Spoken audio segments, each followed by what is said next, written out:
So, hallo und herzlich willkommen zu einem weiteren Samstag. Hallo und herzlich willkommen im Wochenende und hallo und herzlich willkommen bei Asterigos. Und da haben sich ja schon einige eingefunden. Hallo, Ratzobaltov, Jorinde, Ocelot und Skedove. Willkommen ja alle im Wochenende. Nase nicht gewachsen, du bist safe. Ja, trotzdem. Ich meinte nicht die sichtbare Nase. Was? Hä? Wie kommt ihr jetzt auf Nasen? Ich verstehe das nicht. Ihr seid mal wieder ungeheuer kryptisch. So. Und dann schalten wir direkt mal rüber. Und laden auch direkt mal. Das dauert ja immer ein bisschen. So. Das letzte Mal waren wir in den Glittering Deeps. Das hat ja die Jorinde mit dem Tiebreak entschieden, dass wir da reingehen. Da bin ich ein paar Mal gestorben. Die Monster waren ein bisschen unangenehm. Jammer hat nie Pinocchio gesehen. Ja doch, habe ich schon. Deswegen, also das habe ich verstanden mit dir mit der Nase, aber... hä? Wieso sichtbare Nase? Wir sind überhaupt nicht kryptisch. Lies einfach mal den Chat ordentlich. Oh, Jammer. Ja. Ah, ja. Stimmt, wir haben... Ah, ja. Wir haben hier Schluss gemacht. Da ist der Vater. Das ist super eindeutig. Ist es wieder Schweinskram? Wieso nennt man... Nein, das akzeptiere ich nicht. Das ergibt doch keinen Sinn, warum man da Nase dazu sagen sollte. Nee. Bist wahrscheinlich die reinste Seele. Nein, bin ich auch nicht. Es ergibt einfach keinen Sinn. Es ergibt keinen Sinn. Ist der Ton eigentlich in Ordnung? Also ist das Mikro in Ordnung? Ich gucke nur gerade, weil irgendwie der Ausschlag ein bisschen anders ist am Mikro.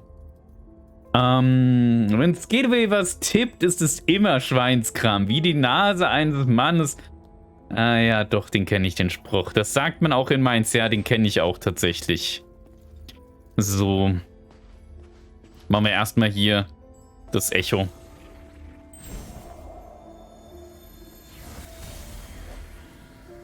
This power, it's even more intense than we expected. But how? It was sealed by the three. Yet, it still contains immeasurable energy. Could it be even more powerful than the three? We should give it a name. The Titan. That's what I'm calling it. The Titan. Fitting name for such an enormous and ancient being. Such an intense energy. The power of the gods who defeated it is truly beyond our comprehension. Are we destined to be so small? I have a feeling that this research will bring us closer to the gods themselves somehow, and it excites me. Are you sure we should continue pushing forward? I'm beginning to doubt that we'll be able to bear the consequences. Don't be such a coward. Come, let's return to Styx. Thanks to this discovery, this Titan, I've been inspired. Das sieht doch so ein bisschen wie diese eine Höhle bei Subnautica Below Zero aus zum Schluss.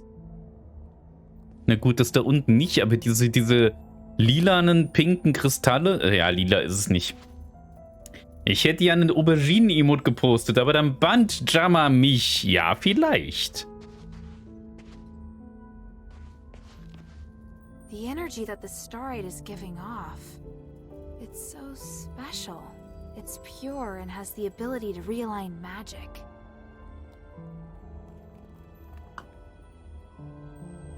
Aber wahrscheinlich hätte ich es nicht gemacht, weil jetzt weiß ich, dass es wahrscheinlich Schweinskram hätte sein sollen. Hättest du das einfach so gemacht, hätte ich es wahrscheinlich nicht gerafft.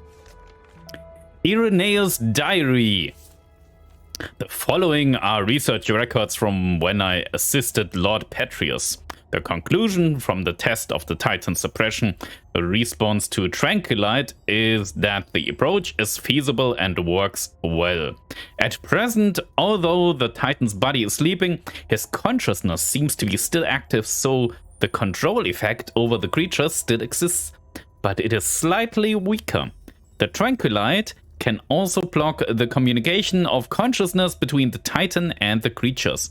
This has significantly reduced the desire of creatures to move to the surface and lowered their aggression. Some creatures can even resume activities from before, but for fully crystallized creatures and rocklings, nothing has changed.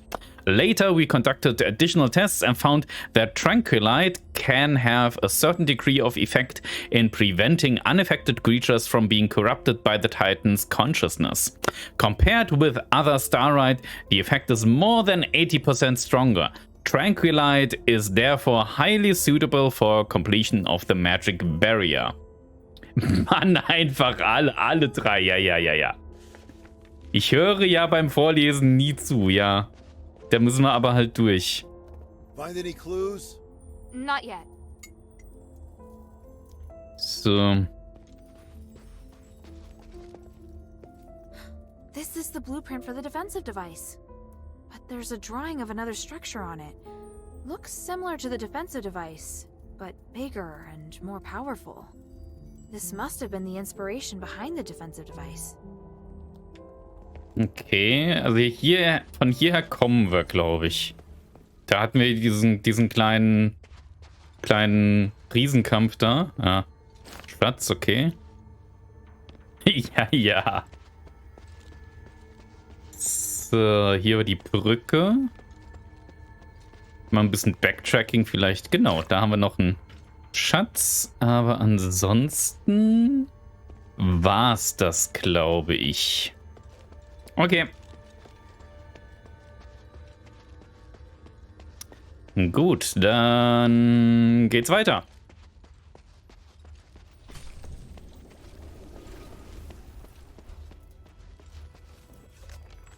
The Titan's Rocklings. Over the course of our research, there's one creature that wants special mention: Rocklings.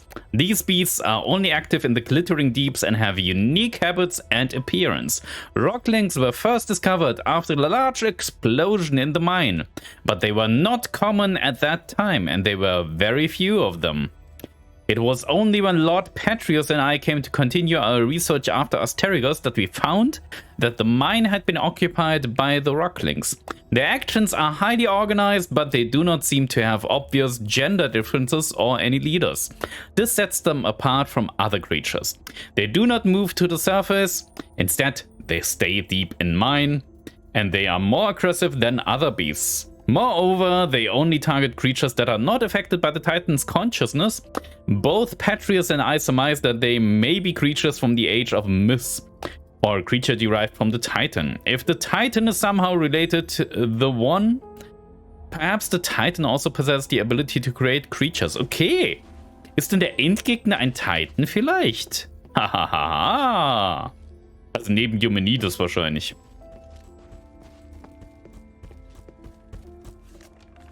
Patrius Research Manuscript 2. Further to my previous research, I have still not elucidated the identity of the Titan, but I have learned how the Titan affects this mine. Initially, we thought that the creatures that were controlled would succumb to violence and insanity, but after extensive research, this theory has been overturned. Practically, every creature can be controlled by the Titan. Apart from the creatures in the mine and the miners who heard the voice, the beasts that we brought in also underwent behavioral changes after the Titan took control of their minds. These changes seem to be purposeful. Based on repeated testing, we found that the affected creatures will not attack each other, but they will actively attack those who are not affected by the Titan. Das schreibt ihr die ganze Zeit. Moreover, the more knowledgeable they are, the more eager they are to move to the surface. Kennt ihr die Vogelpfeifen, die man mit Wasser füllt? Meine Tochter drillt im Badezimmer die ganze Zeit damit rum, okay? Kommt mir durchaus bekannt vor. Und noch mehr lesen, yeah! Fängt gut an. Hervorragend. Tandrius and his wife's research findings. We have finally reached Patrius' research camp. From here, we can easily observe the situation in the rift as well as the great entity, the Titan. If we were to name the entity that is closer to the three in this world, it would definitely be the Titan. It possesses infinite magic and power. Although our research on it is superficial, one thing can be confirmed. The purest starlight can be found on the Titan's body. That completely flawless energy must be the legendary spark. With the spark, we will be able to repair the Nexus and ensure that it does not shatter after the aspiration on the Trinity. However, the rocklings along the way were particularly active. I had to seal the tunnel with crystallization magic, but that means that we now have no way out. I came here once with Lord Petrius before the curse. At that time, the Titan was still asleep. Now it is not only awake but also highly active. This explains why the number of rocklings has increased dramatically and why the creatures in Stellar Mine are being controlled. There must be something wrong with the sealing devices for him to have awakened. I remember that the sealing devices were designed by Lord Petrius using rare tranquilite before the curse. A total of 3 sealing devices capable of forming an undurchdringbare sealing matrix to keep the Titan asleep were created. In theory, they should work for thousands of years.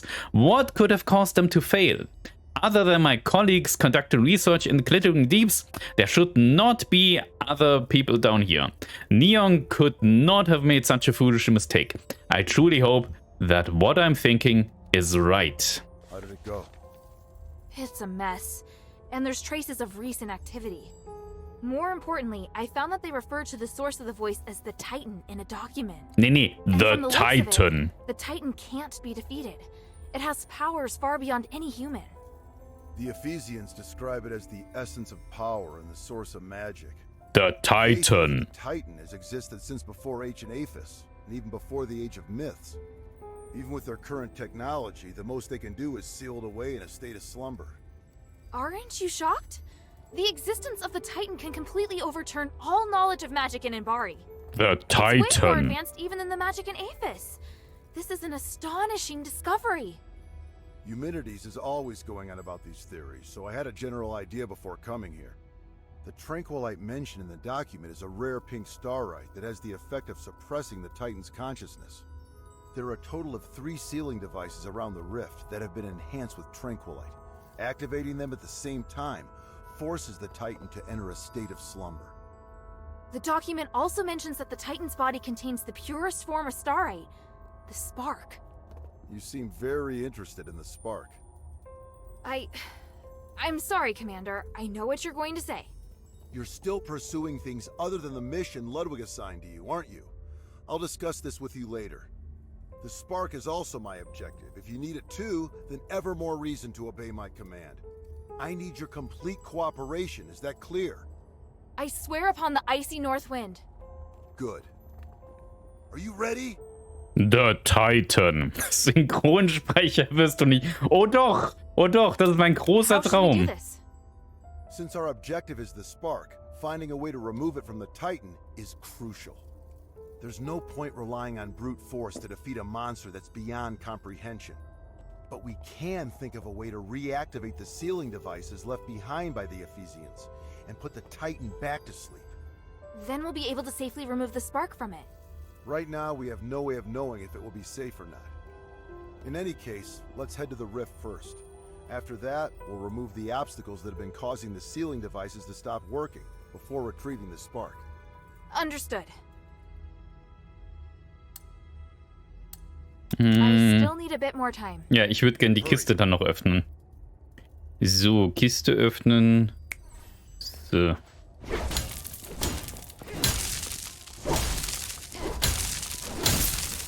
So. Kiste öffnen. Glühwein? Nein, Feuerzangenbowle. Aber dicht dran. Starlight Dissolving Agent. Okay, was haben wir hier sonst noch? Noch was zu lesen. Wie wunderschön. Wie wunderschön. Petrius Research Manuscript. Selbstgemacht? Nein, natürlich nicht. Kann ich nicht. I have studied the mind for so long and have also previously interpreted this power using the steles from the Age of Myths with Tenrius. After that, I conducted further experiments and research before discovering that the initial theory was the closest to the truths. After compiling all of the inscriptions from the Age of Myths, I have discovered that the One mentioned is an extremely large entity. Ja, genau. The Titan. At the initial location where we originally sealed the voice, we managed to successfully suppress its power, but we have never seen the owner of the voice. Thinking back, we must have been blessed by the three to have been able to successfully seal it. Many years later, using the measuring device that Irenaeus and I created, we finally proved how huge the creature in the Glittering Deeps is.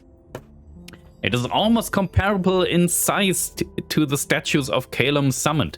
This, coupled with the fact that the power it possesses seems to come from the same source as all ancient Starlight, particularly the Nexus, further supports the theory that it has existed since beginning of times. I have decided to name it the Titan. However, the existence of the Titan overturns what we previously thought to be the origin of the Ephesians. This must be studied with great care and discretion. Feuerzangenbowle kann jeder selbst machen. Das stimmt, wenn man die Zeit hat und die Muse. Hab ich aber nicht. Jeder kann auch kochen, aber nicht jeder kocht. Jeder kann auch schreiben. Na gut, nicht jeder, aber ja, ihr versteht, was ich meine. I should tell Papa before I go. Are you ready? Manchmal will man auch einfach was trinken. I'm ready. Follow my commands. Let's go.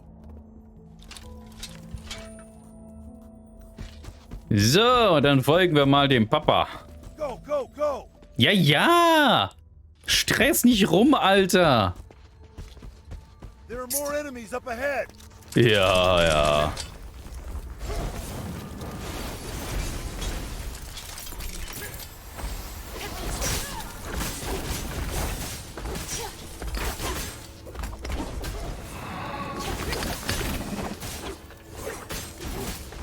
Nimm das! Ich habe gerade gedacht, das wäre ein Gegner. Au! Keep going. Don't fall behind. Das hat wehgetan.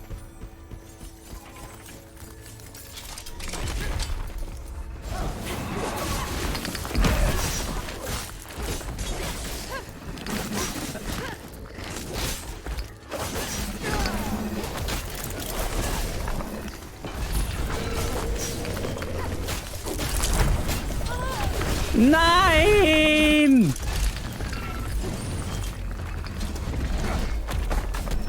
Glühwein selbst machen ist nur Gewürze in Wein ziehen lassen, also quasi Tee. Aber wenn sie schon drin sind, wenn man ihn kauft, ist genauso gut. Ja, warum nicht?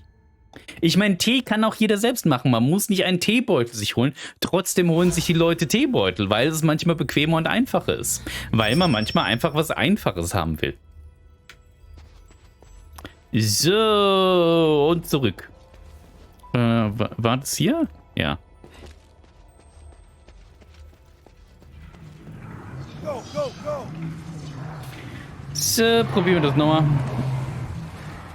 Gekaufter Glühwein ist eklig, viel zu süß. More enemies up ahead. Sagst du, das ist bestimmt Geschmackssache für viele.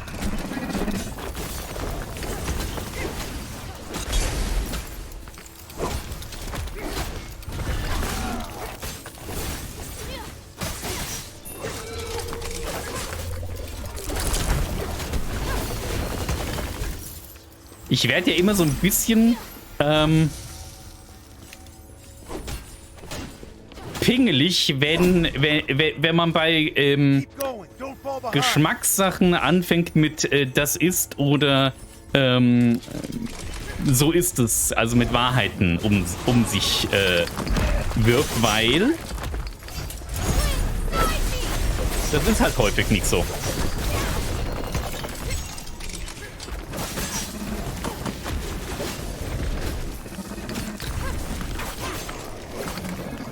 Go, go, go, go, go!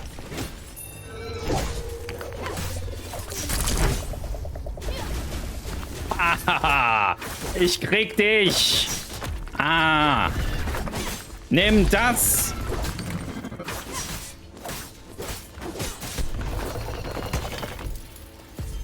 Oh, jetzt steigen wir aber gut auf.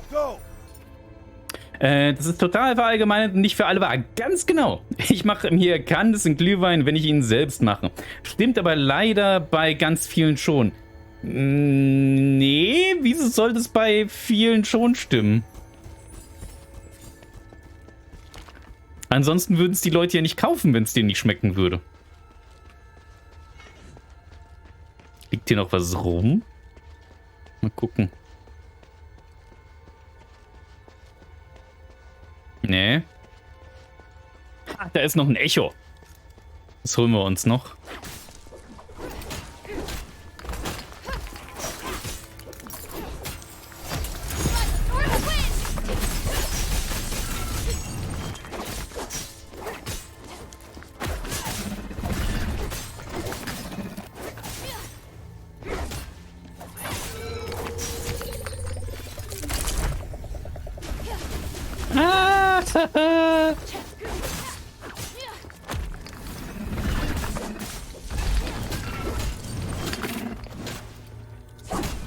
Nimm das!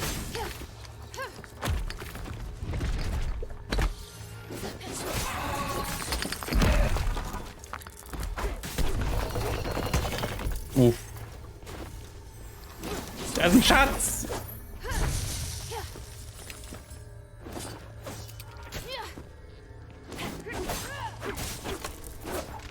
Komm runter!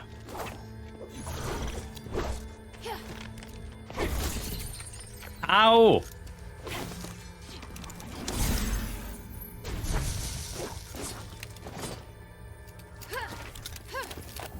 Ich hasse fliegende Gegner bei sowas.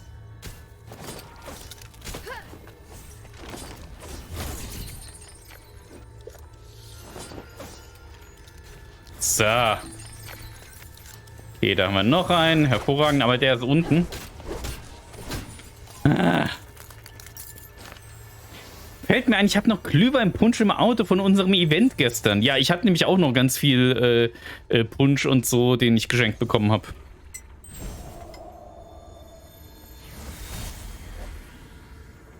Ah, there it is. Look, an inscription carved by the people from the last era. Thanks to Petrius, the inscription is well preserved. Wait, are you complimenting him? Credit where credit's due. Anyway, let me study it. Ah, that's it. The ancient rituals and starlight. It's all connected. It mentions a rare starlight that has lots of pure energy. It must be the Nexus. And the rituals. Honey, something's wrong here. I'm almost done. Wait. Watch out! Das klingt nicht gut. Seems to be scattered on the ground up ahead.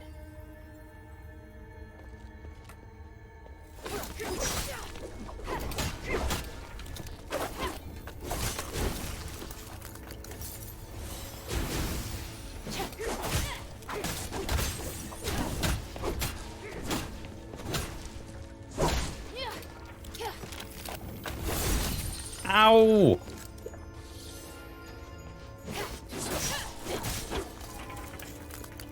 So, da war noch einer.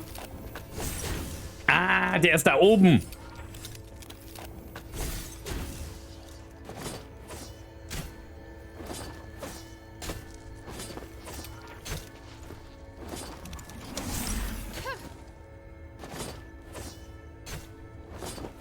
Dieses Mistvieh.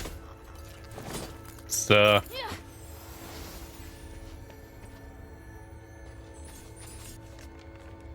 Asterigos and his wife's final letter. If anyone finds this letter, please deliver it to Marissa for us. To our dearest daughter, Marissa. If you are reading this letter, it means that we have met with misfortune. This expedition did not go well. Although we had help, we also encountered many trials. The danger left us no other choice but to leave this letter. We hope that the rest is too damaged to read. They ultimately gave their lives for archaeology. This is addressed to Marissa. I hope it can at least offer her some comfort. Wer war nochmal Marissa? This ore is really rare. Luckily, it wasn't damaged.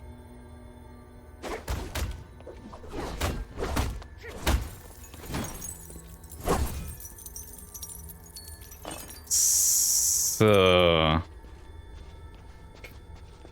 Was für ein Glück sind wir nochmal hier zurückgelaufen?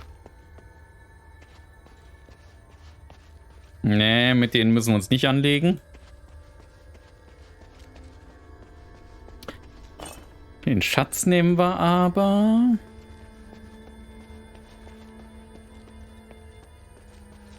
Und ich glaube, das war's. Sehr schön.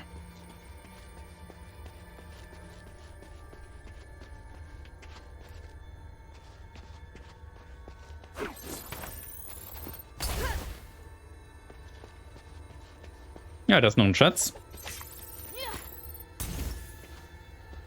Nehmen wir auch noch mit.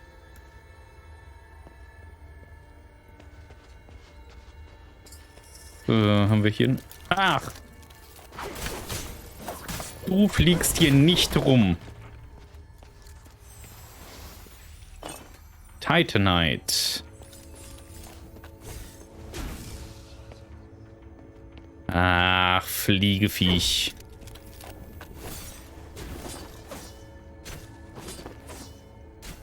Nimm das. Und das.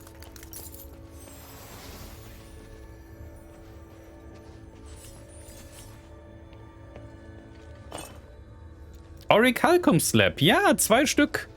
Das ist doch schön.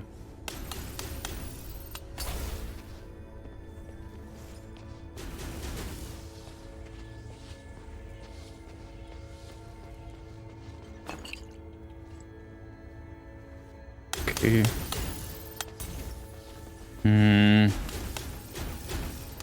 Ja.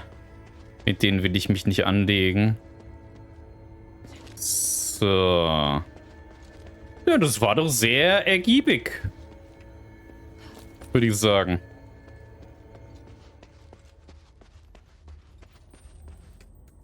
Ah, okay, jetzt sind wir hier wieder und müssen wieder zu Papa zurück. Okay.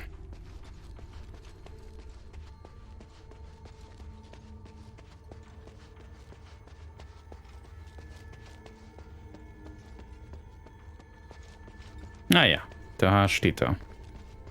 Wir speichern mal. Wir speichern mal. Und wir leveln mal. Ui.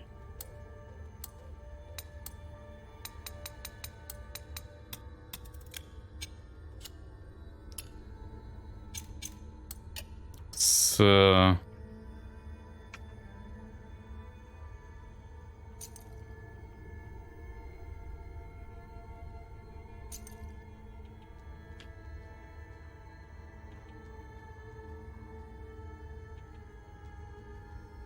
Oh. Ah, nehmen wir doch das eher. So. Can you feel the enormous energy through this crack of light? Ja. Now that I'm so close, I feel so insignificant. The North Wind knows no fear. Follow it. Yes, Commander!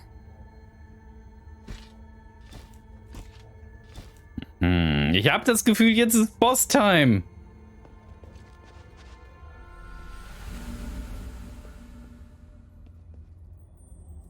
Oder auch nicht.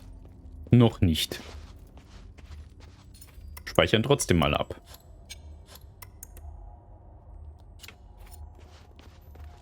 So. Wer bist du denn? Doch, Boss-Time.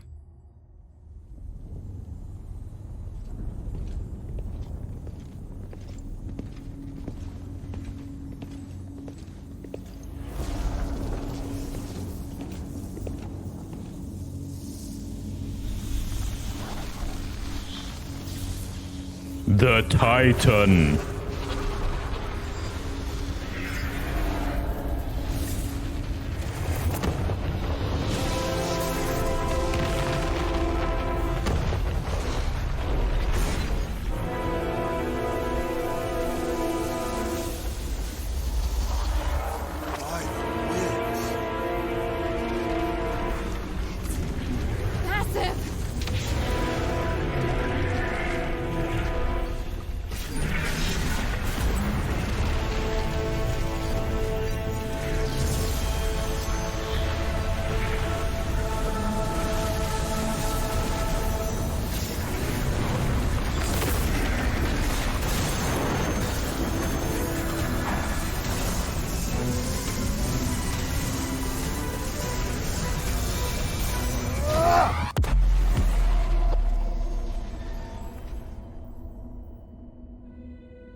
distracted while you unlock the sealing device on both sides.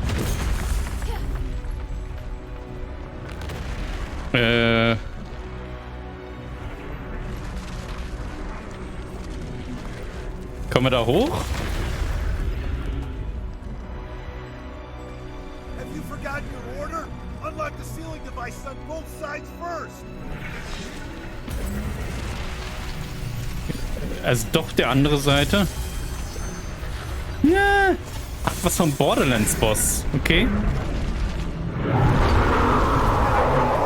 Unlock the sealing device on both sides first.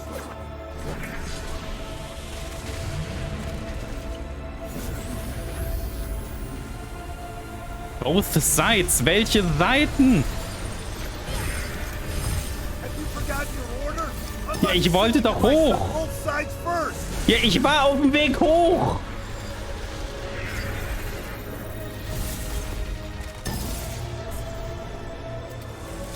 Okay, wir gehen jetzt einfach mal hoch. Egal, was er erzählt. Forgotten your order? Ja, ja, halt die Klappe. On both sides first.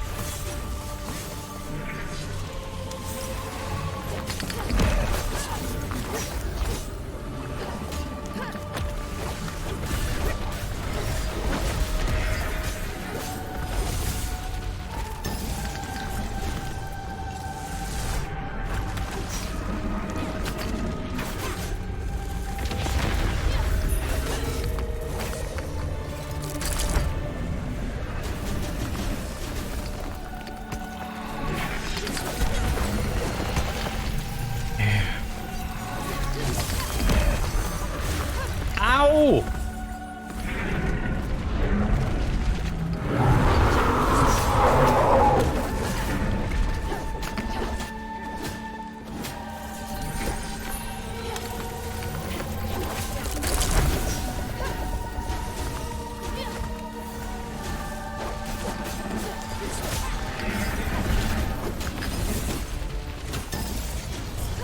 Oh.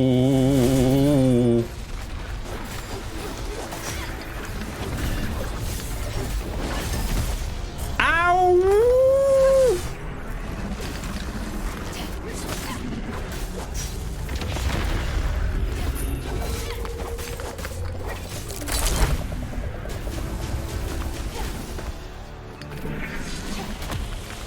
Au!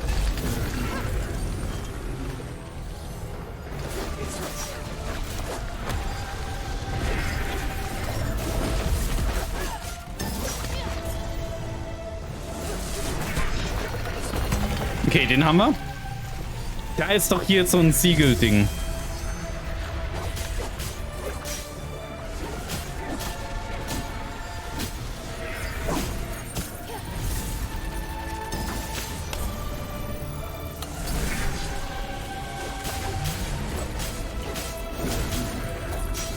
Look, there's another sealing device on the other side. Hurry! Au!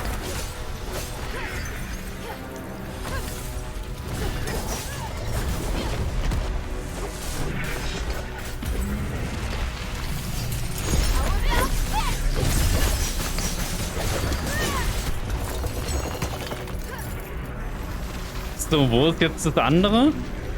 Ah, da geht's nochmal hoch. Hurry, there's another device on the right. Ja, ja! Ah ja, da hinten. Okay, okay, okay.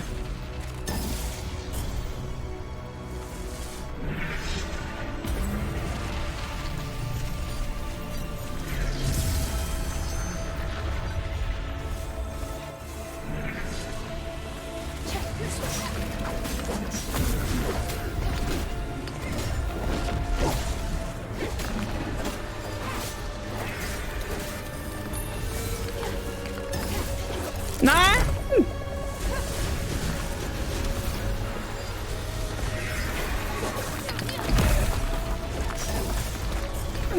Nein!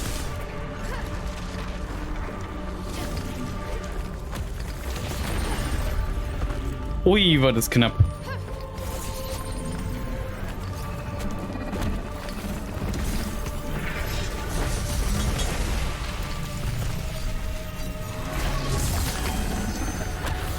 Oh.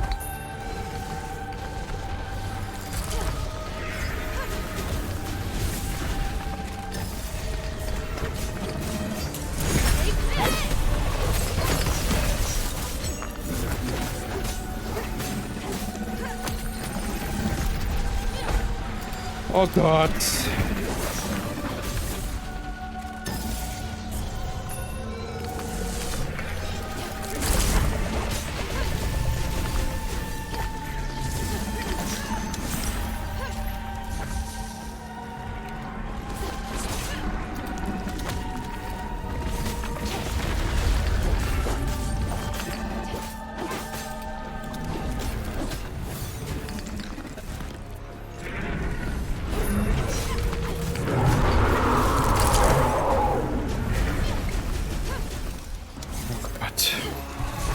Oh, oh, oh, oh, oh, oh.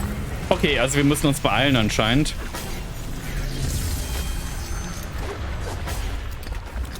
Ah, ich kann das anscheinend noch nicht.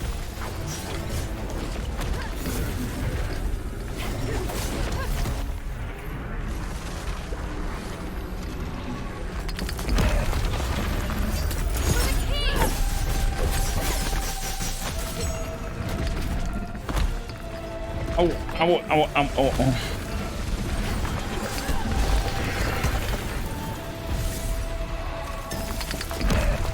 Oh Gott. Ja, okay, jetzt können wir den verletzen.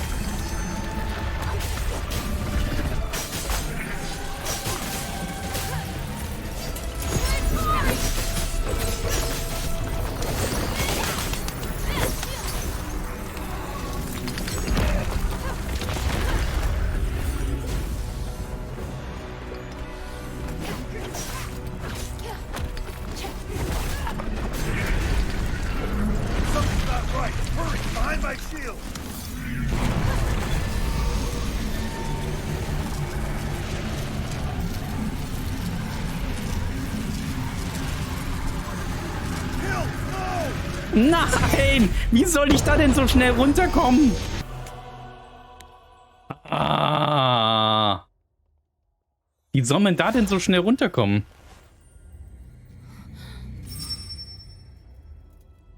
Mist. Sah eigentlich gut aus.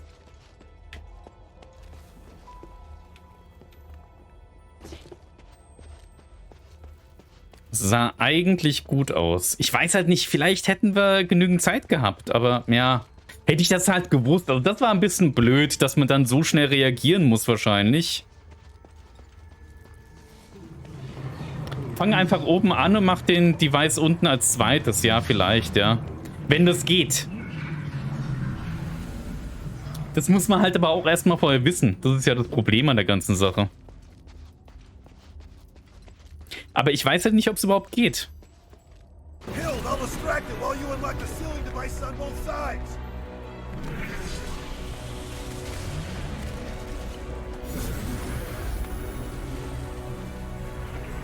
So.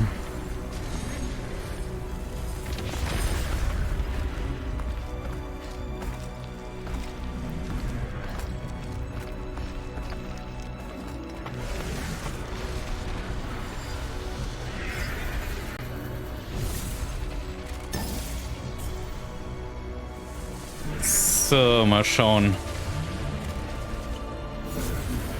Oh, da hätte ich runtergekonnt. Haha.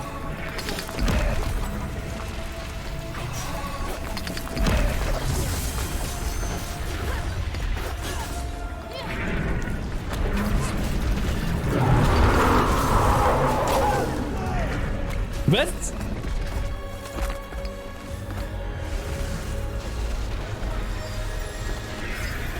Wie bin ich jetzt so schnell gestorben?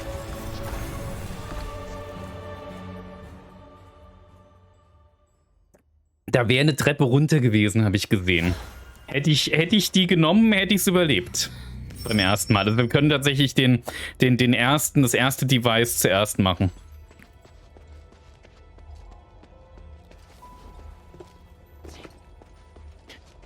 Ich mag ja so Gimmick-Bosse nicht. Ich meine, das ist schon cool inszeniert, aber ich will halt einen Bosskampf und kein Rätsel. Wobei, es ist ja kein Rätsel, aber das ist halt, ja, das ist kein Bosskampf so. Und ich vermute mal, da kommt dann noch ein Bosskampf dann danach. Das hatte ich tatsächlich gesehen, aber beim Boss sieht man das nicht. Ja. Ja, wenn du halt mittendrin bist, du achtest auf alles Mögliche und nicht auf das.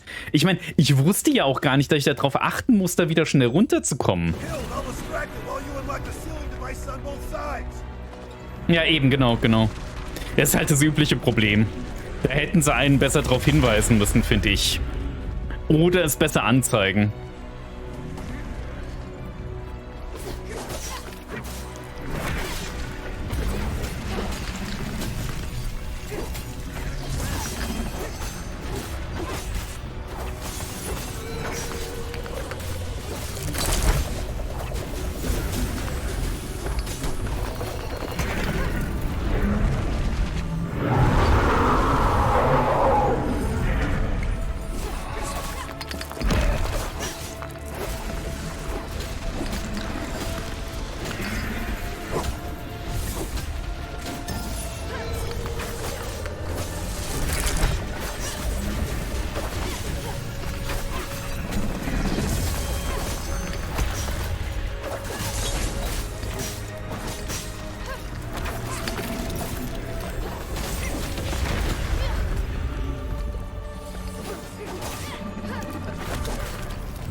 Ganz anders als Souls-like-Boss, die ja keine Rätsel sind, lese ich erfordern, dass man herausfinden, wie das Muster des jeweiligen Boss. Ich finde, das ist was anderes tatsächlich. Vor allen Dingen, da kannst du sehr viel intuitiv machen, wenn du dich ein bisschen mit so Bossen auskennst und so. Also das funktioniert tatsächlich schon eher.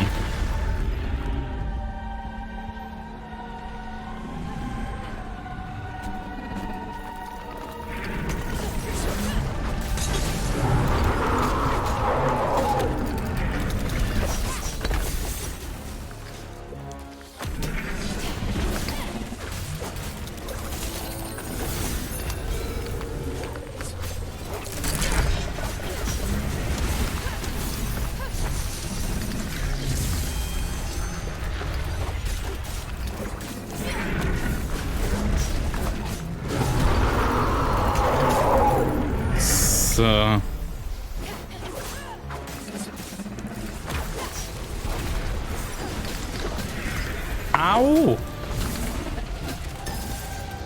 Nein! Nein!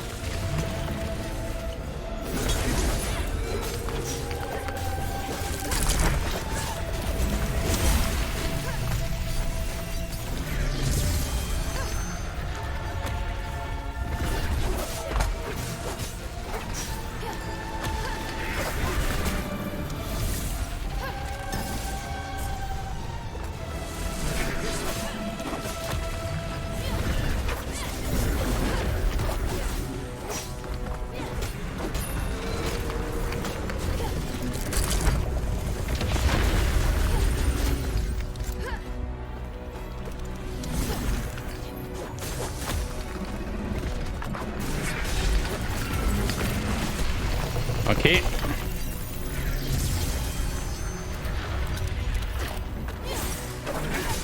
Geh du auch noch weg, bitte. Danke.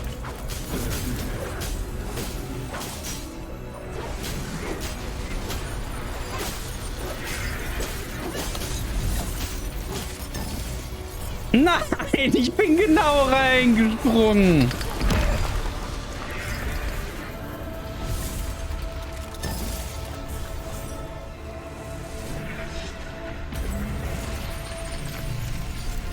Habe ich den?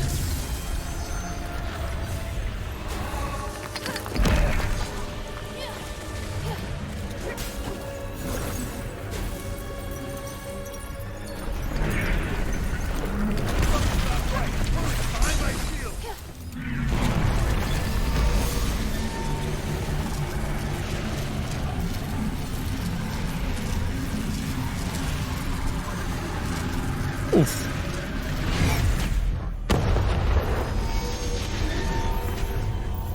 So. I can feel its power has been suppressed. Let's start to seal it. Und wie?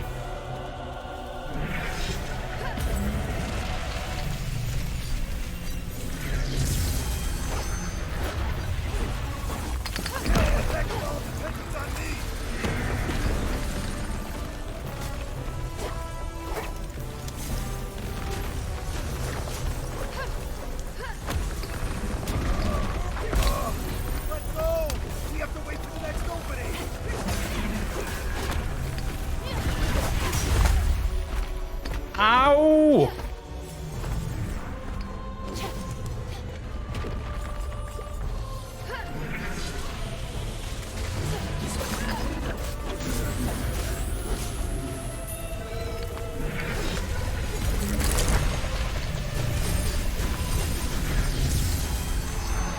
Whee!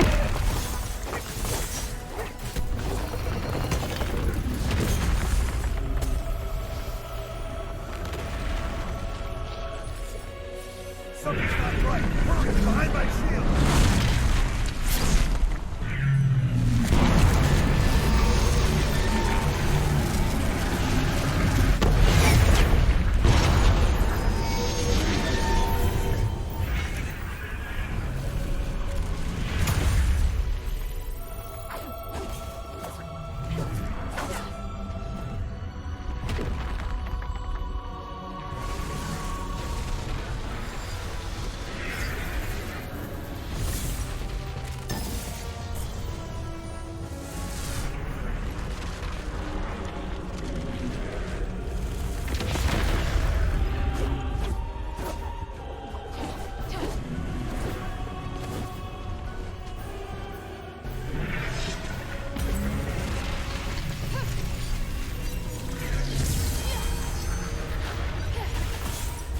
Oh.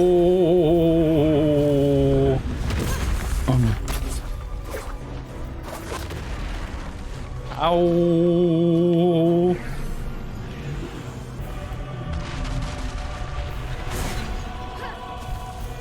Ach toll, da kommt jetzt wieder so ein Vieh.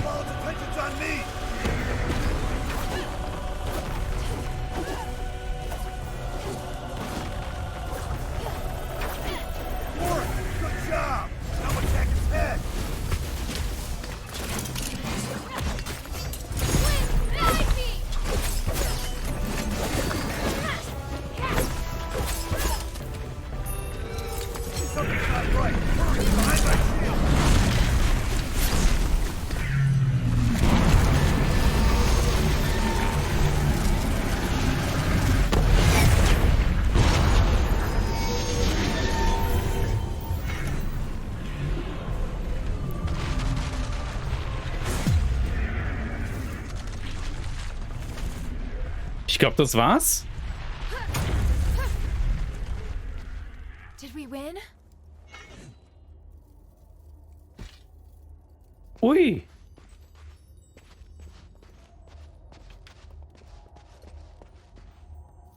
You did well. Your execution was almost perfect. Thank you. Was that approval? Not entirely. If we were to do it again, I'd take another approach and move to a position above it. I can do even better. Once is enough. And don't celebrate just yet. We haven't recovered the spark. Yes, sir. You look like you still have a lot to say. If you have any questions, make them quick. This place isn't safe. I could be wrong, but I just can't shake this feeling. You entered the Glittering Deeps alone, and you were after the spark from the Titan.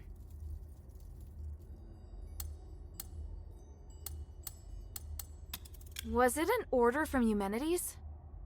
It's all part of Operation Ashwind. It's not your place to interfere. But this isn't a simple mission. I can help, just like now. Stop asking, child. I will not involve you in this. Do you have any questions? Even if I were to concede that maybe Eumenides really does want to save Aphis...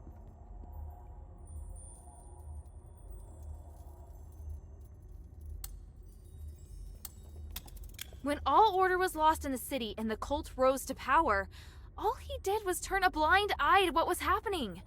Does he really care? That's not how I see him. Everything that Eumenides does stems from a sense of guilt and remorse. He didn't turn a blind eye. So what exactly did he do? And I don't mean the ritual and whatnot, I mean what more did he do? I have no interest in defending him. All I can say is that he's not someone who knows how to communicate with people. I don't know if he was originally like this, or if he was affected by... Affected by what? I've said enough. Do you have any questions? Eumenides needs you because he wants to hold the Trinity ritual again, right? I know how dangerous that ritual is. He's using you. Using us? Did you come to the mine solely because you knew I was here? It was because...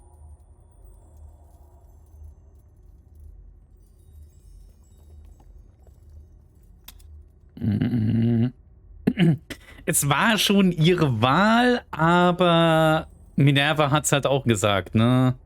Ja. It was Minerva who asked me to come. She only agreed to help you find me because you promised to come here and help her with something, isn't that right?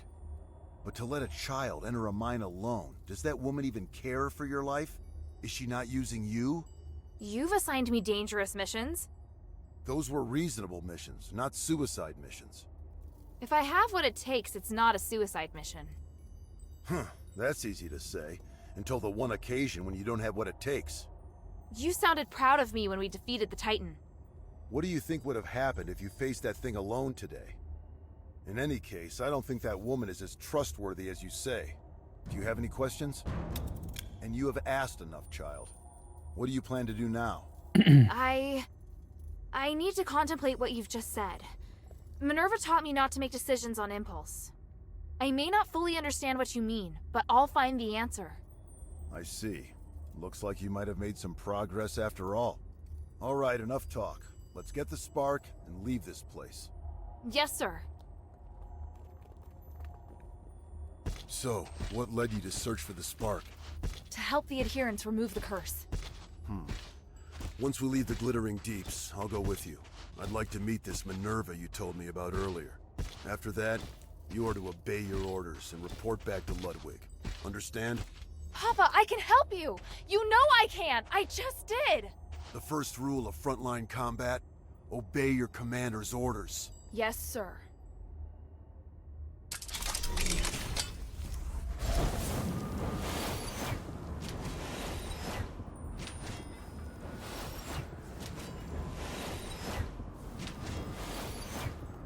Take it, but be careful. It holds great power, but it also is very sensitive. Das ist ein cooles The Schwert. slightest magical wave will set off a strong reaction.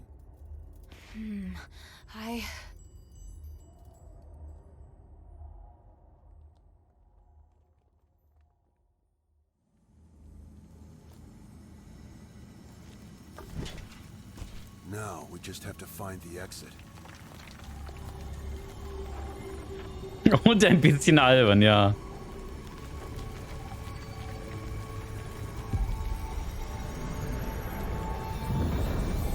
What's happening? It's shaking again! Didn't we... No, it's still going. Be careful.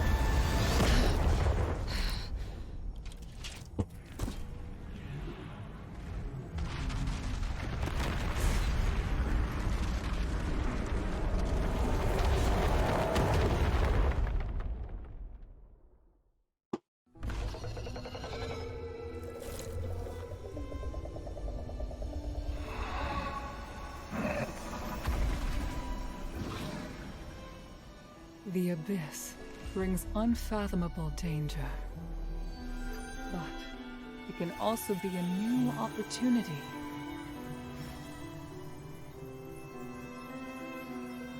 Even if there is a price to pay in the darkness, we must persist with courage.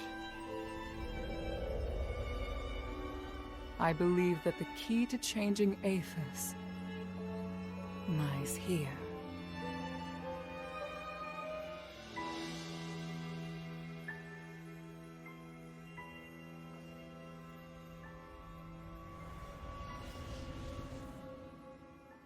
Das sieht nicht gut aus.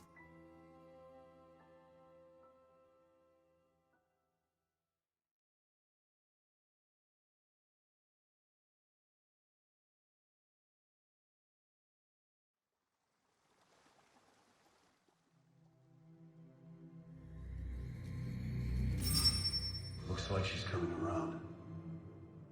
I should go. Kid, if you do anything to hurt her...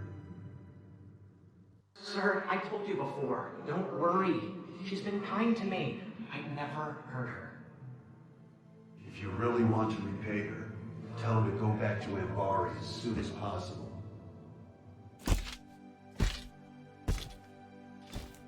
Sir, are you...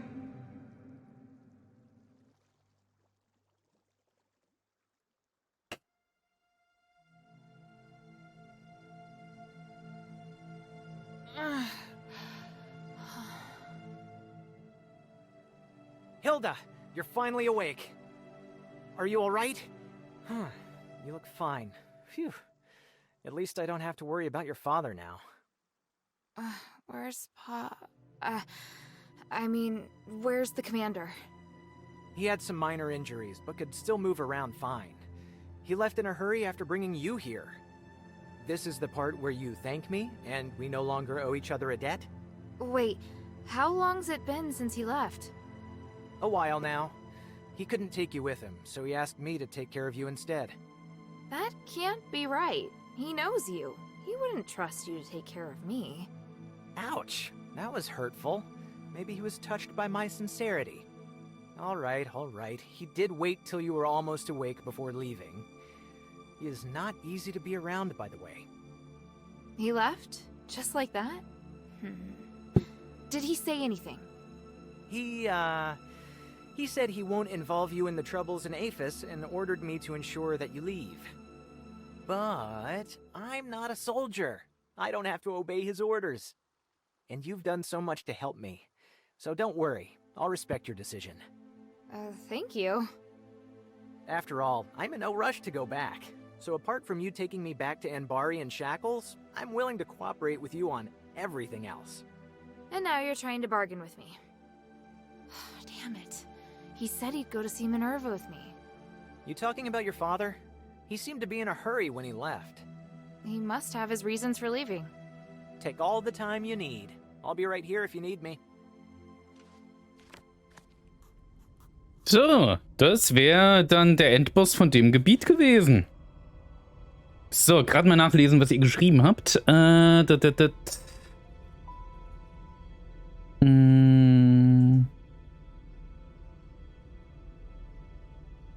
Ganz anders als die Souls-like-Bosse, die ja keine Rätsel sind, sondern lediglich erfordern, dass man herausfindet, wie das Muster des jeweiligen Bosses ist. Ja, es ist halt nicht ganz so. Es ist halt schon was anderes. Ich komme darauf gleich nochmal zurück. Ich lese gerade noch weiter. Ich denke, das ist eine bewusste Spielmechanik, dass du den Kampf lernen musst. Ja. Ich finde es aber nur schlecht, wenn man die Sachen so versteckt und dann... Also, es ist kein Problem grundsätzlich, aber wenn man dann so ein Zeitlimit quasi in dem Moment setzt... schwierig. Also ja, ich verstehe es auch. Und ja, war wahrscheinlich so gedacht, aber trotzdem, ich finde, da gibt es eleganteres Bossdesign, definitiv. War nicht schlecht, aber es gibt eleganteres. Gibt's ja oft, ja. Genau, Jammer macht die Souls-like-Bosse immer beim ersten Mal platt. Genau, immer. Das mag sein, dass es ein wenig anders ist, aber Souls-like-Bosse sind halt Rätsel, nicht wie Bosse, die du hauptsächlich mit Skill besiegst. Nein. Also, ich weiß natürlich nicht, wie häufig und welche Souls-Likes oder Dark Souls oder so du gespielt hast, aber es ist tatsächlich ein bisschen diffiziler, also da gerade mal ein bisschen auszuholen. Grundsätzlich stimme ich dir zu, es stimmt aber halt nicht für alle Souls-like-Bosse und zwar für 90% der Souls-like-Bosse, weil, was der Unterschied zu dem von eben war, wenn das stimmt, was du sagst, dann wäre es so, dass sobald du die Mechaniken kennst, von einem Boss und weißt, wie er funktioniert, der Boss gar kein Problem sein sollte. Und das trifft auf 90% der Souls-like-Bosse in From Software-Spielen halt nicht zu. Wenn du Genichiro weißt, wie der Boss funktioniert, hast du den Boss noch nicht geschafft. Du brauchst Skill in dem Moment, um den Bosskampf tatsächlich zu schaffen. Du musst das Kampfsystem beherrschen. Wenn ich zum Beispiel, nehmen wir jetzt mal aus Dark Souls 3 den, ich weiß nicht, dieser große Drache, den es da gibt, dieser große Drache, du musst im Prinzip wissen, dass du den Drachen nicht normal bekämpfst, Weil ansonsten dauert das ewig. Du rennst durch ihn durch, rennst über die Balustrade hoch über ihn, so dass er sein Köpfchen einmal runterlegt, dann springst du runter und dann one-shottest du ihn. Das ist ein Rätselboss. Das ist ein Unterschied. Das bedeutet, sobald ich weiß, wie das funktioniert, sobald ich weiß, ich muss durchrennen, über die Balustrade hoch und auf ihn runterspringen. Ja, man kann vorbeispringen. Das ist mir auch passiert. Darum geht's nicht, aber grundsätzlich, dann ist dieser Boss wirklich einfach. Das bedeutet, du brauchst keinen Skill eigentlich, um diesen Boss zu besiegen. Für eine Genichiro, für eine Lady Maria, für eine Malenia brauchst du tatsächlich Skill, selbst wenn du weißt, wie die Attack-Pattern sind, wie der Boss funktioniert, was für Schwächen der hat, weil du brauchst immer noch Skill. Das ist der Unterschied. Also finde ich. Also ich finde, da ist wirklich ein krasser Unterschied, weil du hast im Prinzip gerade bei Souls-Likes immer diese zwei Arten von Bossen. Und ich mag diese Rätselbosse einfach nicht. Das sind diese Rätselbosse, das merkst du auch daran, die anderen Bosse, die sind cool, wenn du sie nochmal bekämpfst, weil es macht einfach Spaß, sie nochmal zu bekämpfen. Rätselbosse machen exakt einmal Spaß, bis du es rausgefunden hast. Dann machen sie im Normalfall keinen Spaß mehr, sondern sind einfach nur nervig. Im Normalfall. Ausnahmen bestätigen die Regel. Aber das ist so diese Sache mit den Bossen in Souls-Likes eigentlich.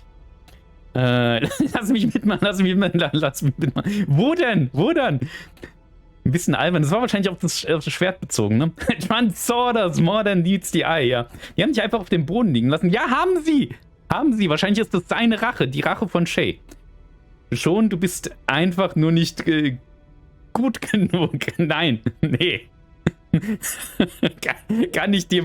Also es wird jeder, der mehr Souls-Likes spielt, dir bestätigen. Ja, es gibt Souls-like-Bosse, das sind keine Rätselbosse. Wenn du weißt, wie die Mechanik geht, sind sie einfach. Ja, diese Bosse gibt's auch. Aber im Normalfall die typischen From Software Souls-like-Bosse, selbst wenn du weißt, wie die funktionieren, die sind nicht zack und fertig. Du brauchst Skill. Weil letzten Endes ist halt auch die Frage, was definierst du als Skill? Was ist Skill in dem Moment? Du brauchst auf jeden Fall mehr Fähigkeit in so einem typischen Souls-like-Bosskampf, als die Attack-Pattern zu wissen und auswendig gelernt zu haben. Oder die Schwächen zu kennen. Das kann ich dir... Ich habe ja jetzt ein paar Souls-Likes schon gespielt, kann ich dir definitiv bestätigen. Also zumindest aus meiner Sichtweise. Und ich vermute mal, dass die meisten Souls-like-Spieler mir da zustimmen würden. Und wahrscheinlich auch Leute, die keine Souls-like spielen, aber dann mal probiert haben. Weil ansonsten hättest du theoretisch... Also Souls-likes sind nicht die schwierigen Spiele, die schwierigsten aller Welt. Die sind machbar für jeden. Ich finde, ich bin der Beweis dafür, weil ich bin nicht gut. Souls-likes, aber das Ding ist halt, Souls-likes sind nicht unbedingt schwierig. Sie erfordern Strategie. Und ich finde... Das ist wiederum das, was man dann Skill nennen kann. Und deswegen, es geht darum, Skill zu haben, aber sie sind trotzdem machbar eigentlich.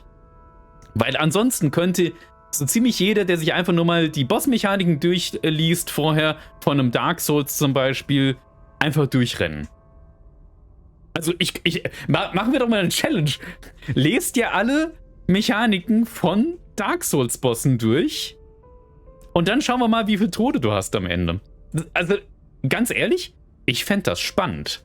Weil, wenn ich das jetzt machen würde, das wäre halt nicht mehr wirklich passend, weil ich halt die Rhythmik einigermaßen kenne. Das wäre super spannend bei jemandem, der Dark Souls oder Bloodborne oder so nicht gespielt hat, mal zu gucken, wenn er jede Mechanik kennen würde.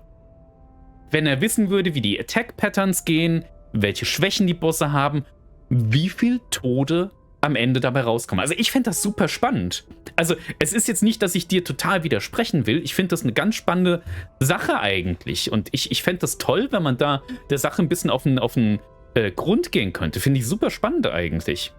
Weil was ist Skill? Was ist Skill in einem Souls-like? Aber es ist ja sowieso kein Souls-like. Von daher sind wir ja gut. Also gerade mal meiner Frau winken. Die ist nämlich während Boss und Cutscene gekommen. Da konnte ich nicht reagieren. So, okay, gut. Dann sind wir jetzt mit dem bösen Shay. Also ganz ehrlich, zwischen Shay und Hilda, da läuft doch was, oder? Das ist doch, also... Der hat schon einen kleinen Crush auf sie.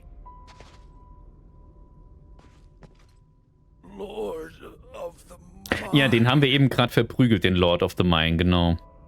What did you do? The commotion seems to have stopped. I've sealed the Titan away again.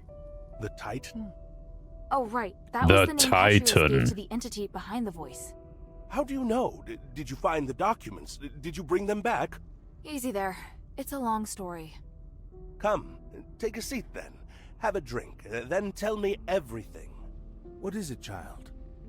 Also zum Beispiel jetzt dieser Avatar of the Titan Boss eben gerade. Das ist ein perfektes Beispiel für einen Bosskampf, der beim ersten Mal sehr cool inszeniert ist und eine gewisse Atmosphäre transportiert. Beim zweiten Mal, ja, vielleicht funktioniert er auch noch. Aber das ist ein Boss, der macht, je häufiger man ihn bekämpft, keinen Spaß mehr.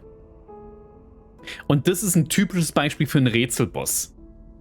Es gibt aber so viele andere Bosse, also fast jeder Sekiro-Boss, außer die Rätselbosse in Sekiro, machen Spaß, wenn man gegen sie kämpft, einfach weil das Kampfsystem Spaß macht. Das Kampfsystem hat bei dem Boss eben gerade am wenigsten wirklich Einfluss gehabt. Du musstest erstmal herausfinden, was muss ich machen? Und dann hattest du vor allen Dingen, du hattest eigentlich keinen Bosskampf, du hast die ganze Zeit nur gegen Trash-Mobs gekämpft. Komm, spiel weiter. Nein. Da diskutieren wir jetzt drüber. Da unterhalten wir uns. Rage-Mode aus. Es ist kein Rage-Mode. Ich reg mich nicht. Nein, ich reg mich tatsächlich nicht auf. Ich finde das spannend. Also ganz ehrlich. Also ich finde das einen interessanten Punkt, den du aufgebracht hast. Und Gedowe, ganz ehrlich, wenn du den Punkt aufbringst und ich den spannend finde, dann lass uns doch darüber diskutieren. Ich finde das großartig. Ich finde das gut. Souls-like-Bosse sind trotzdem Rätselbosse. Nein, das ist nicht Geschmackssache. Das ist eine Sache, da müsste man mal tatsächlich so eine Art AB-Test machen, wie ich vorgeschlagen habe, mit dem jemanden, der Souls-like normalerweise nicht spielt. Erklär dem jede Mechanik vor dem Bosskampf, sag ihm die Attack-Patterns und so weiter und so fort und dann guck, mit wie viel Toten er am Ende vom Spiel rausgeht. Und ob das einen Einfluss hat. Und meine These ist halt, die müsste man halt irgendwie bestätigen können. Also, die müsste man verifizieren müssen. Die muss man irgendwie verifizieren oder falsifizieren können. Dass es nichts ausmacht. Und deswegen sind es keine Rätselbosse. Es geht primär um die Attack-Patterns und sekundär um den Skill. Nee. Wenn schon Bosse, dann Skill primär und danach Attack-Pattern. Nee, weil ganz ehrlich, dann ist kein... Also, welcher Bosskampf ist dann bitteschön skill-driven? Also, nee, also ich finde, dass die Argumentation nicht funktioniert. Es geht weh. Ich meine, es kommt halt drauf an, wie du Skill definierst an der Stelle. Also, ich finde das nicht schlüssig. Es geht nicht nur um die Attack-Patterns, wie ich schon gesagt habe. Und ich finde, also ich weiß halt nicht, wie viele Souls-Likes hast du gespielt? Weil, ich müsste idealerweise von den Souls-Likes, die du gespielt hast, dir ein paar Bosse nennen, um dir Beispiele zu liefern. Weil ich glaube ganz, wenn du, ich weiß ja nicht, hast du Souls-Likes gespielt? Bosse, die bei jedem Kampf anders agieren. Die gibt's aber nicht. Und, also nicht so richtig. Und du hast schon eine Varianz in den Bossen. Du hast eine große Varianz eigentlich in den Attack-Pattern. Du hast ja keinen Boss, der immer... Also du hast ja keine KI in Spielen heutzutage. Ich finde es langweilig, wenn man nur wegen des Skills einfach alles killt. Ja, aber so ist es ja auch nicht. Deswegen, die haben ja durchaus Sachen, die man entdecken muss, die Bosse. Und das ist ja das auch, warum die Souls-like-Bosse so spannend sind. Und warum die so vielen Leuten so viel Spaß machen.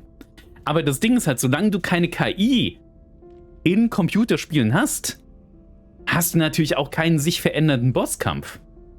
Ich war auf deiner Seite, Jammer. Ah, okay. Ich war mir nicht sicher. Also, ich finde, dass ein guter Souls-like Bosskampf tatsächlich beides hat,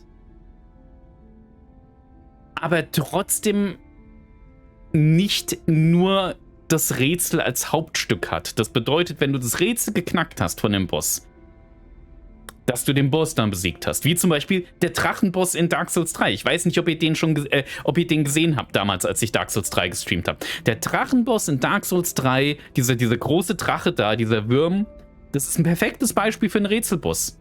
Super langweilig. Macht einfach keinen Spaß. Skilling in the name of awesome Guitar Riff.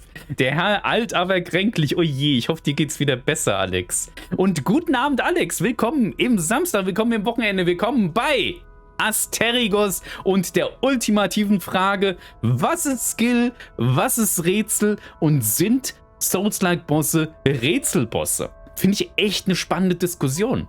Ich glaube, da muss ich mal ein YouTube-Video drüber machen. Finde ich super. Finde ich richtig gut. Und wenn ich das Video darüber mache, SKDW, dann kriegst du ein Dankeschön an das Video dran.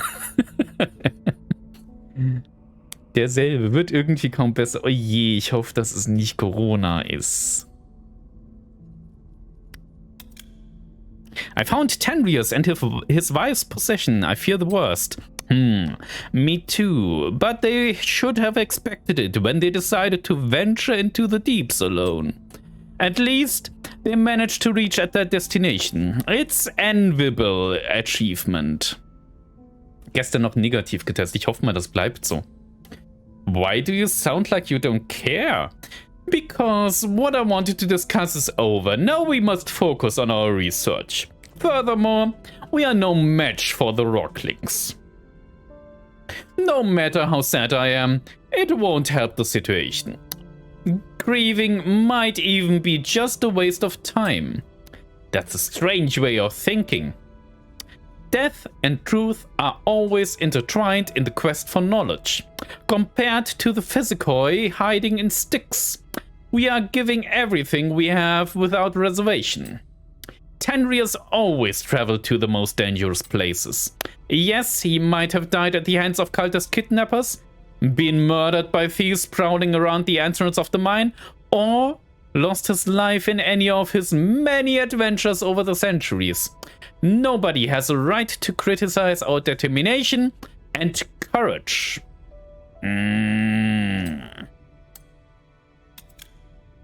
How did you know what Tenrius was thinking? Are you close to him? Oh, I didn't mention it before. He was the organizer of the Three Thinkers, yeah. Three Thinkers. Or maybe you could call him the facilitator. The facilitator. What did you say? Ever since Patrius and Tenrius stopped working together, Tenrius continued to conduct research alone. However, he was always on the lookout for Lesen muss man können. However, he was always on the lookout for news on sticks. Tenrius admired my ideals and so banded together a like-minded group of scholars with the goal of saving the city. So, all of you are Patrius followers?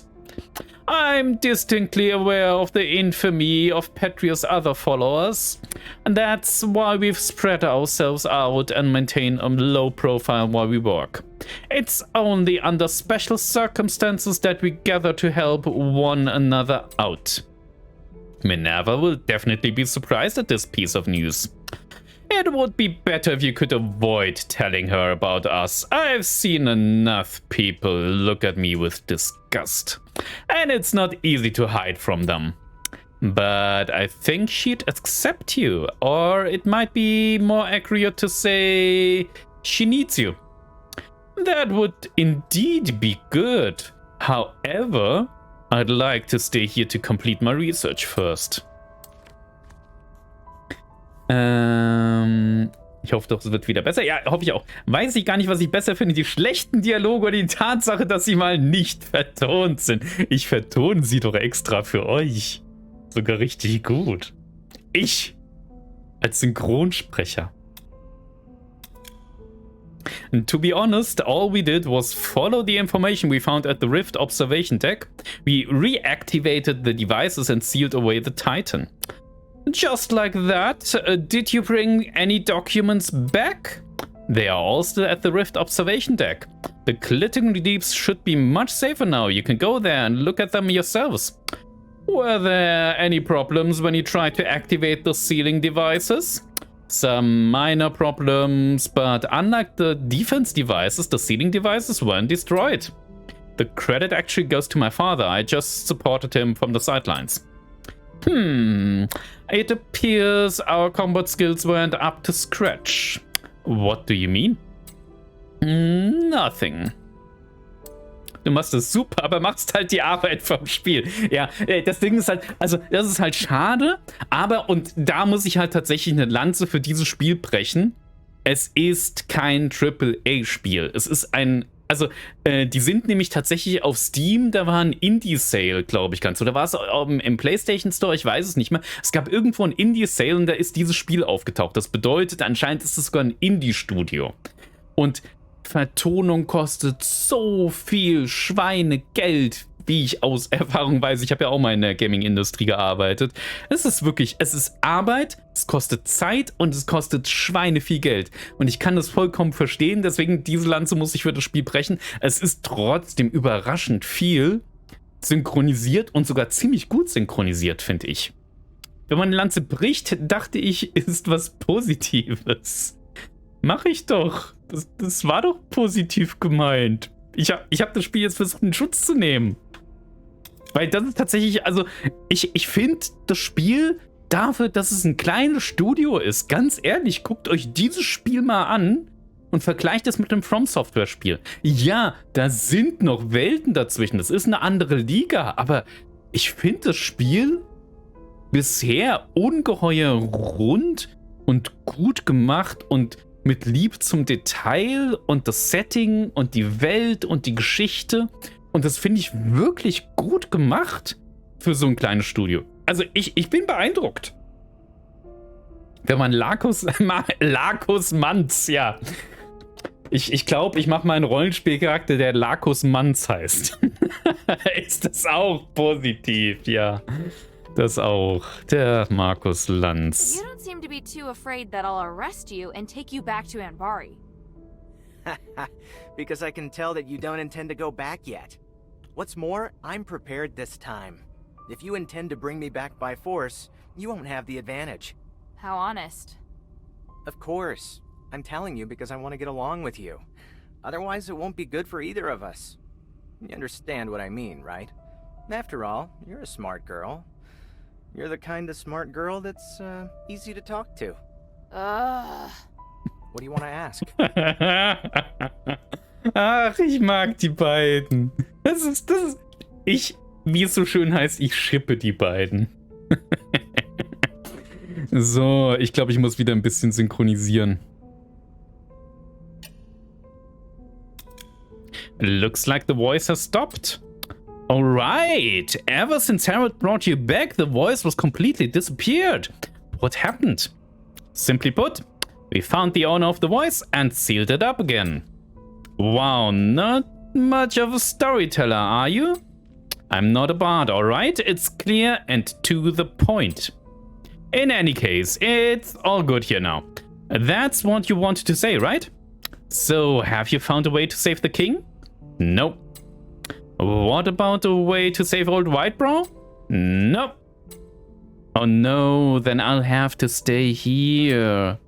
Don't you dare use this as an excuse to stay here and continue your thieving ways.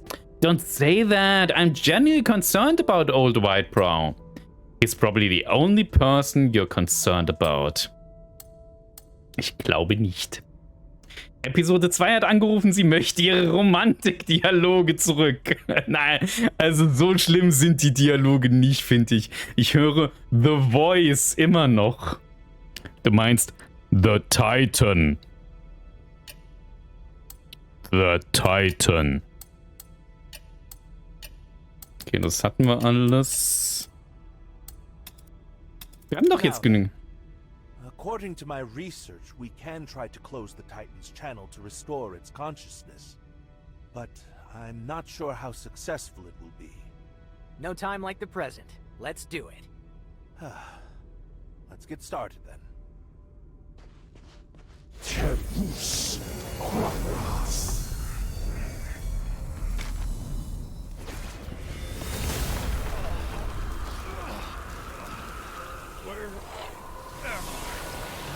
Old man, you're finally... Oh, wait!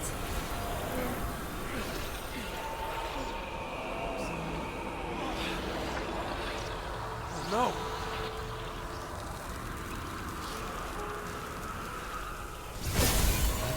continue to sleep for now. This is all I can do. If we were to continue trying, he might start to resist the spell, and his condition would deteriorate instead. No! No! No! No! We knew it was going to be risky, Shay. There must be something else. Some other way. Let me think. Can't you think of anything to help this poor man? Judging from the brief bit of consciousness he did have, the theory behind the method should be sound. However, the effect of the spell couldn't hold until the channel completely closed. We've done as much as we can, I'm afraid. To go any further, we'll need to find the originator of this theory. Is that person in Styx? Yes, he's a good man with a repentant heart, a rare trait in Styx. I have no plans to return to Styx anytime soon. Staying here might be safer for us now. I'm concerned that you won't be able to reach Styx safely. If you're lucky enough to meet a scholar who's left the prison, you could ask them instead. Thank you. Got it. May the gods of stars bless all of you. Was ich nicht verstehe, warum die Softwarehersteller keine Schnittstelle einbauen, wo man Voice-Files einstellen kann. Irgendwer würde das bestimmt dann vertonen. Die Frage ist halt, ob man das will, weil dann hast du keine Qualitätskontrolle mehr und du bist ein bisschen darauf eingestellt und vor allen Dingen, ich bin mir gar nicht so sicher, ob das wirklich so einfach ist, da eine Schnittstelle einzubauen. Aber ich bin kein ITler, das ist eher dein Metier, Ratzupaltov. Ich habe keine Ahnung, ich bin Geschichtenschreiber, ich bin Schreiber, ich bin kein ITler, deswegen keine Ahnung. Also ich vermute mal, es wird einen Grund haben, vielleicht auch, dass es ansonsten hackbarer wird, also unsicherer, ich habe keine Ahnung. Und vor allen Dingen, wie gesagt, es ist ein kleines Studio. Ich weiß nicht, ob das so einfach für dieses Studio ist, so eine Schnittstelle einzubauen. Ob das nicht ganz einfach mehr Arbeit ist, als es einfach dann so zu lassen. Ist halt die Frage.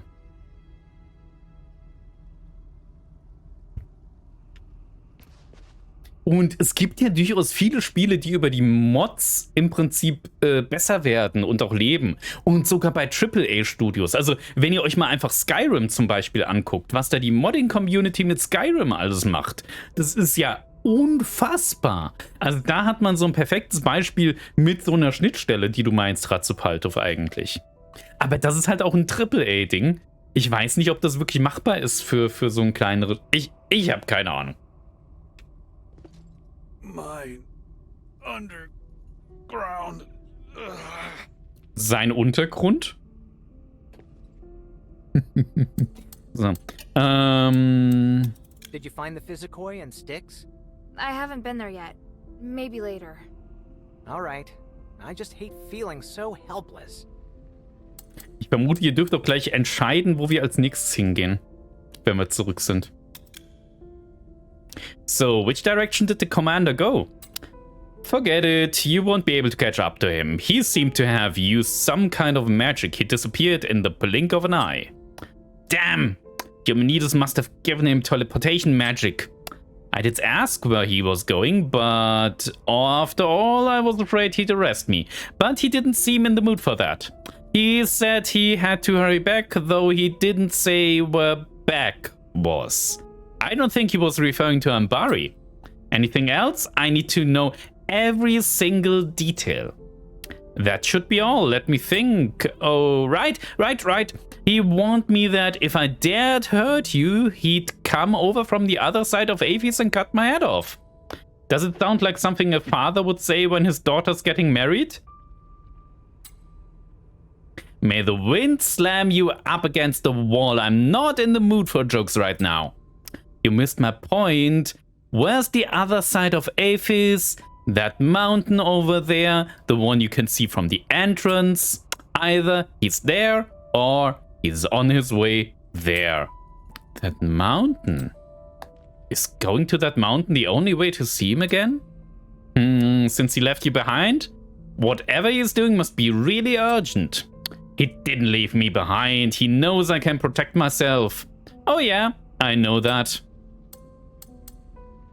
Wenn es genug Fans gibt, die Gothic-Reihe wird bis heute völlig absurd durchgemacht. Ja, sowas meine ich ja. Sowas meine ich ja im Prinzip. Deswegen, also ich finde die Idee nicht schlecht. Ich habe keine Ahnung, warum das nicht mehr Spiele machen eigentlich. Mit der Qualität gebe ich dir recht, eine Schnittstelle sollte kein Problem sein. Okay, okay. Ich habe keine Ahnung, weil an sich finde ich die Idee gut. Weil es ja wirklich, wenn du eine Fan-Community hast und sowas kann ein Spiel beleben, sowas kann auch im Prinzip dazu führen, dass ein Spiel sehr viel länger lebendig bleibt. Ich meine, wenn ihr euch mal anschaut, also Beispiel einfach mal, Ultima Online. Ultima Online war ungeheuer modifizierbar, obwohl es ein MMO war, ganz einfach, weil den Spielern im Prinzip ein SL-Client, ein Server-Client in die Hand gegeben worden ist, mit dem sie sich selbst Server machen konnten. Und dadurch sind ungeheuer viele RP-Server entstanden und Mods für diese Server und da sind ganz, ganz große Projekte entstanden. Genauso wie bei NWN, also Neverwinter Nights zum Beispiel.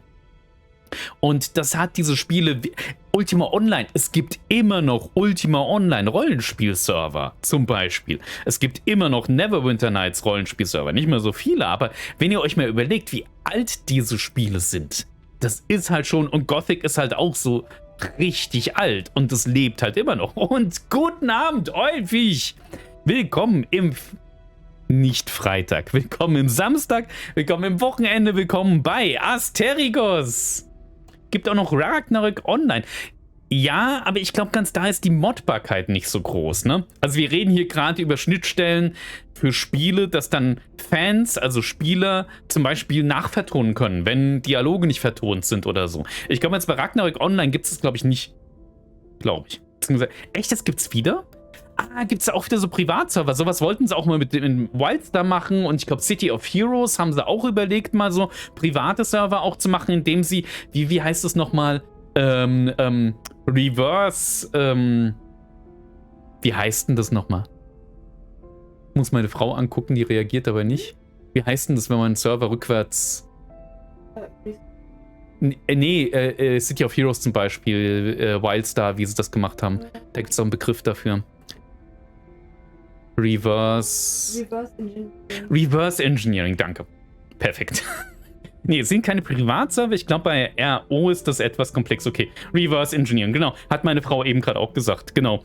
Und damit wird auch sehr, sehr viel gemacht bei durchaus einigen MMOs. Und ich hoffe ja immer noch, Wildstar war so ein fantastisches MMO. Ich wünsche mir echt immer noch, dass es ein Wildstar Revival gibt. Wildstar war einfach fantastisch. Ach, das vermisse ich. So, was haben wir hier zum Kaufen? Oh, wir haben ganz viel zum Kaufen.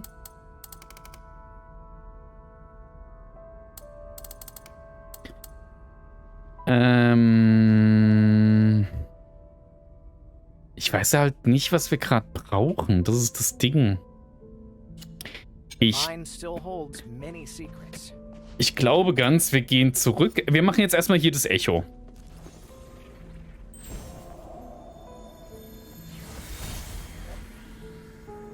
Hilda, what's the matter? Is she all right? You're slightly. What are you doing here? The commander of the Northwind Legion. Damn, should have known she wasn't alone. Please, listen to me. Nothing happened between your daughter and me. We're just good friends. Shut it. Yes, sir. Is this the thieves' camp? No, sir. This is a camp of local scholars. It's only you and old Whitebrow here? What about the other thieves? Sir, the others are being controlled by that sound, sir. Stop talking like that.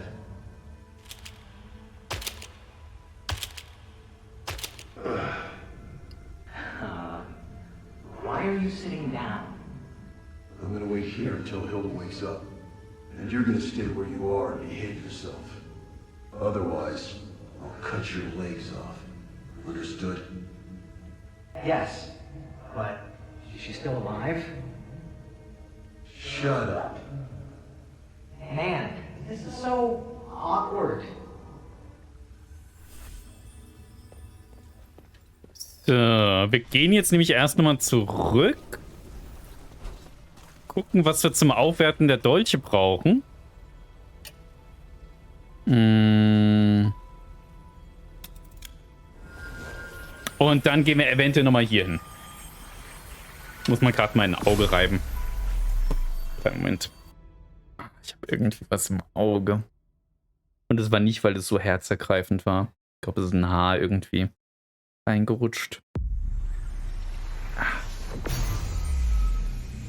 Ich bin so gerührt. Maybe I should bring this back to Minerva first.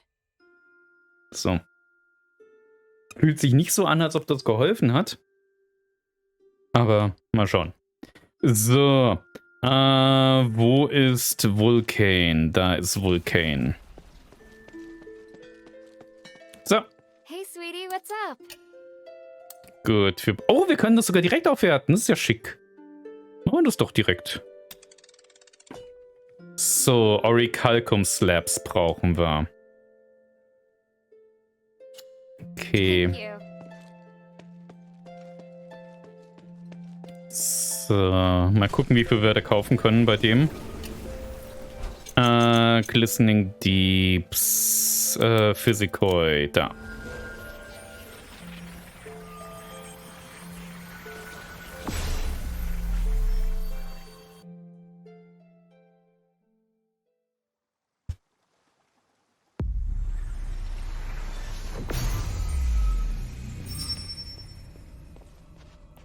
So, was hast du?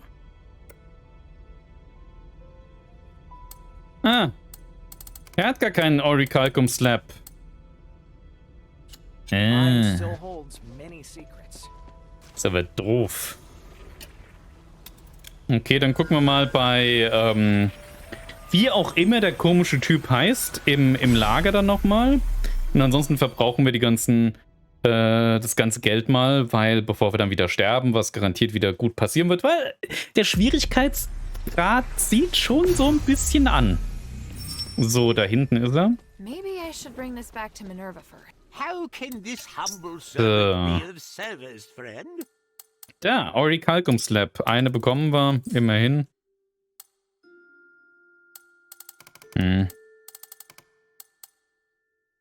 Ja. I look forward to your next visit, friend.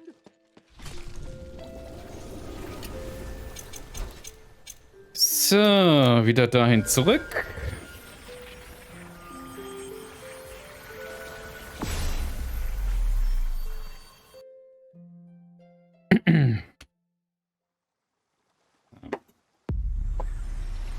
Gerade ein bisschen Tee nachschütten.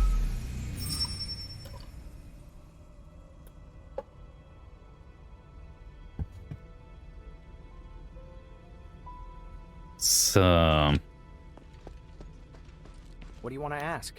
Ich will nichts asken, ich will was kaufen.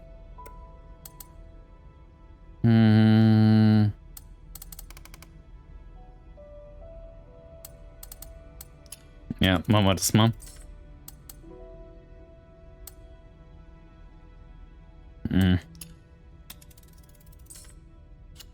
mine still holds Ja, ja. secrets. So.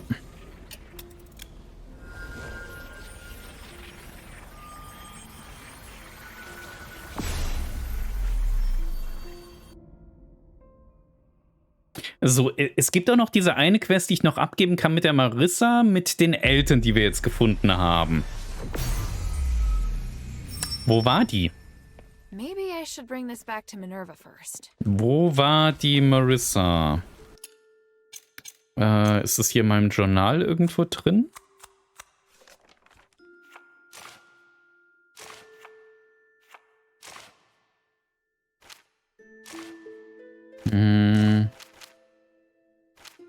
Nee.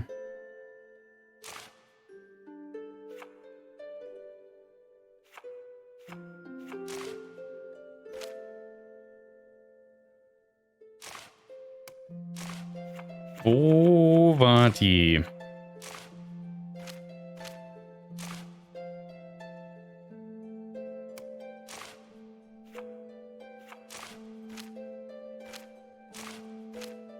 Nee, das ist alles...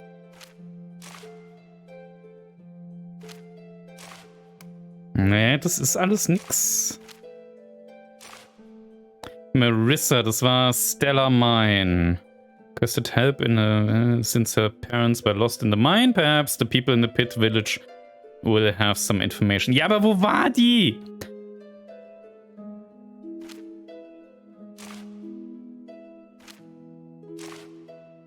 Okay, das google ich jetzt ganz einfach, weil das ist nicht gut.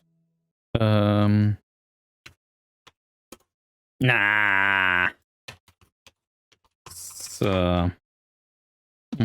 Asterigos Marissa. Wo ist die? Wer ist das überhaupt? Phelan Academy.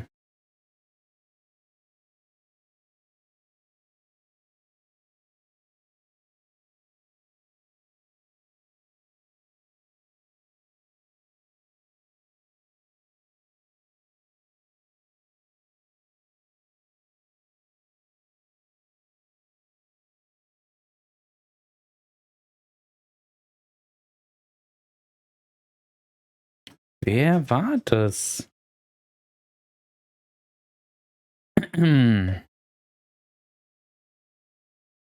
Ach, ist es die sich verwandelt hat? Dann müsste die ja hier sein.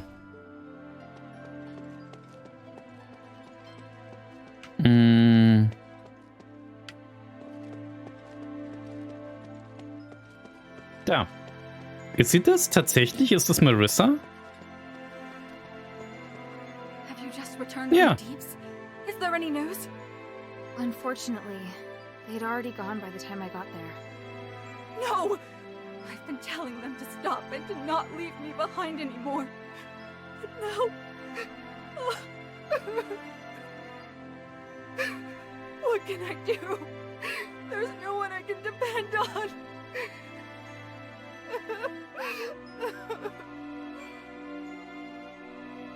I'm so sorry, Lady Marissa. Your mother and father are both wise, amazing people. Oh, Bion!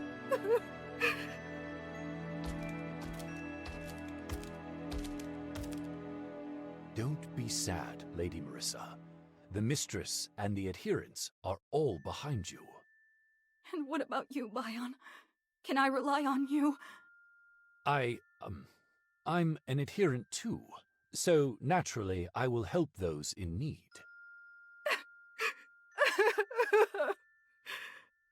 If you ever want to talk, please let me know and I'll be right over.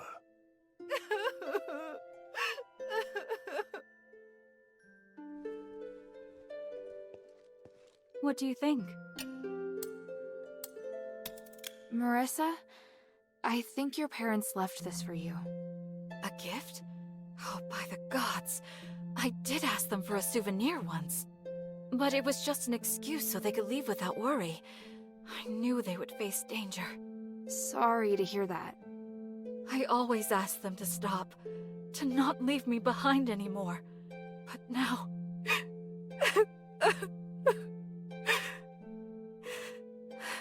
They were doing important things for the city. I knew, but... Mother... Father... Oh, sorry, It's fine. I never had the courage of my parents. But what can I do now? My music might make everyone happy. So that's exactly what I should be doing. Right.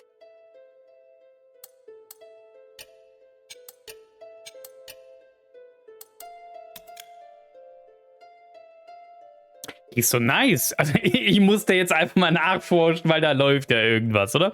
He's so nice, don't you think so? Huh? Oh gosh, I can't believe I just said that. Please, you didn't hear anything. Very well. By the way, what do you think of Bion? He's very strong.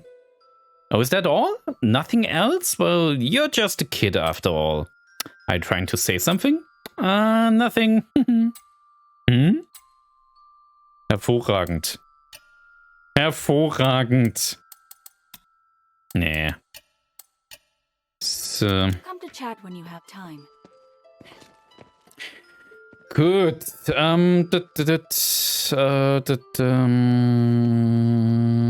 Minerva ist da.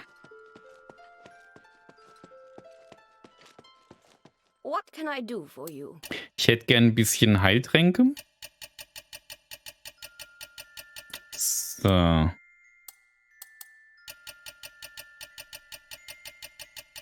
Bisschen auffrischen hier. Mind your manners. Sagt der irgendwas? Yes. Hm.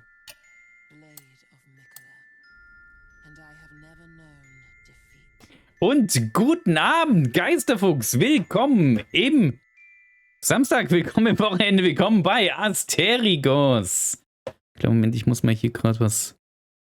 So. Bist du von der Arbeit zurück? Hast du deine Schicht gut überstanden? Ich hoffe mal schon. Wir fragen ihn jetzt, wie er zu Marissa steht. Das muss ich jetzt wissen. Were you scared by Marissa's appearance when you picked her up? Sorry, I didn't have time to explain what happened to her. I was, but she recognized me first, and she was able to say the shelter's password, so everything went well. That's good to know. I heard that Atheros cultists can randomly fuse humans and animals, as well as select specific animal traits. Are you saying Marissa could have been turned into a Minotaur instead? I did think of the possibility. After all, she was caught by Eulalia. She'd be devastated if she was turned into a werewolf or Minotaur. But I trust that no matter what she became, her elegance could never be hidden. I actually think she's as beautiful as ever, if not more so. Forget I said that. Entschuldigung. The glory of the three. Ich frage mich nur, warum du es ist nicht Melania, sondern Malenia, Drum-Sound hast, der übrigens nicht abgespielt hat, glaube ich. Doch, der hat abgespielt.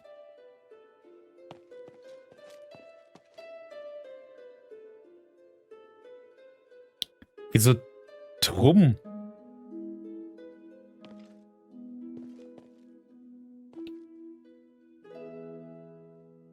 Mistress, I found Tanrius and his wife's latest research. They discovered that if the Nexus isn't repaired, it will shatter the next time the ritual is held. Are you sure? Take a look. It says the spark is the only way to repair the Nexus. That appears to be the reason they ended up missing. I still haven't been able to locate them. Did you find anything else? Letters? Research? Last words? That's all.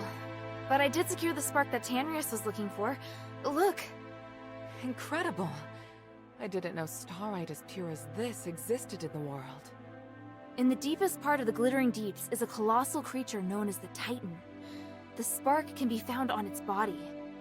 This Titan is also the source of the mine anomaly, so now that it's been sealed away, the mine is safe. Well done. Not only have you resolved the mine anomaly, you also brought back the key to repairing the Nexus. However, regarding Tanrius's whereabouts... After entering the Deeps, they were attacked by Rocklings. I doubt they'll be coming back. That's really sad to hear. I'll persuade Marissa to accept the fact. I hope she can. Does Abalone know? Things are difficult for her. I'll tell her later. Trump, da fehlt das P. Dann ist der vermutlich leise, dass ich den nicht gehört habe. Ja, es war eben gerade ein bisschen leise, glaube ich ganz. Ich probiere es gerade nochmal, ob es jetzt besser ist. Aber es ist kein Trump-Sound. Es ist ein Sound. Das verstehe ich nicht, was du mit Trump meinst. I am Melania, Blade of Mikola. Das muss jetzt lauter sein. And I have never known defeat. Und ich vermute mal, dass auch das Eulengeräusch von Eulenviech etwas leise war. Das müsste jetzt auch besser sein. So.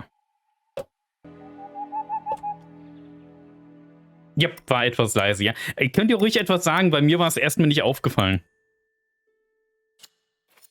So.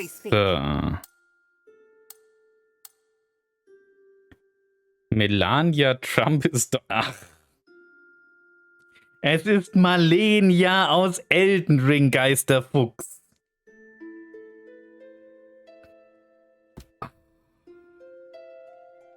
there's something else. Have you heard of Petrius's Freethinker scholars? Yes, but there are only a handful of them. I thought they might even be just a legend. Well, I came across them in the deeps. One of them told me that Tanrius was their founder. What? You mean they actually exist? Yes, and they're unwilling to do anything that would harm life. They're directly opposed to Petrius's approach to research. That goes along with what I'd heard. It's remarkable. How did he manage to persuade them? What? Hilda, I'm very interested in the knowledge that the scholars possess. I'd really like to talk to them. Perhaps I could send Bion to meet with them, if they're willing. Sounds good. Is there anything I can do? If you have time, you could ask if they'd be willing to meet. Outside the shelter, naturally. So, just meet with you? Yes. Dann war es doch nicht mein Ohr. Doch, im Prinzip schon, Geisterfuchs, weil du gesagt hast, dass es nicht abgespielt hat. Und das war halt nicht korrekt. Es hat abgespielt. Es war halt nur relativ leise. Es war nicht, dass es nicht abgespielt hat, weil gehört habe ich es tatsächlich. Mist. Habe ich mich bin ich gerade mit dem Controller auf das Ding gekommen. Deswegen, es war einfach nur leise. You seem surprised to hear that the Nexus might shatter. How serious will it be if it does? The Nexus is a symbol of the spirit of Avis. It's also the source of our magic.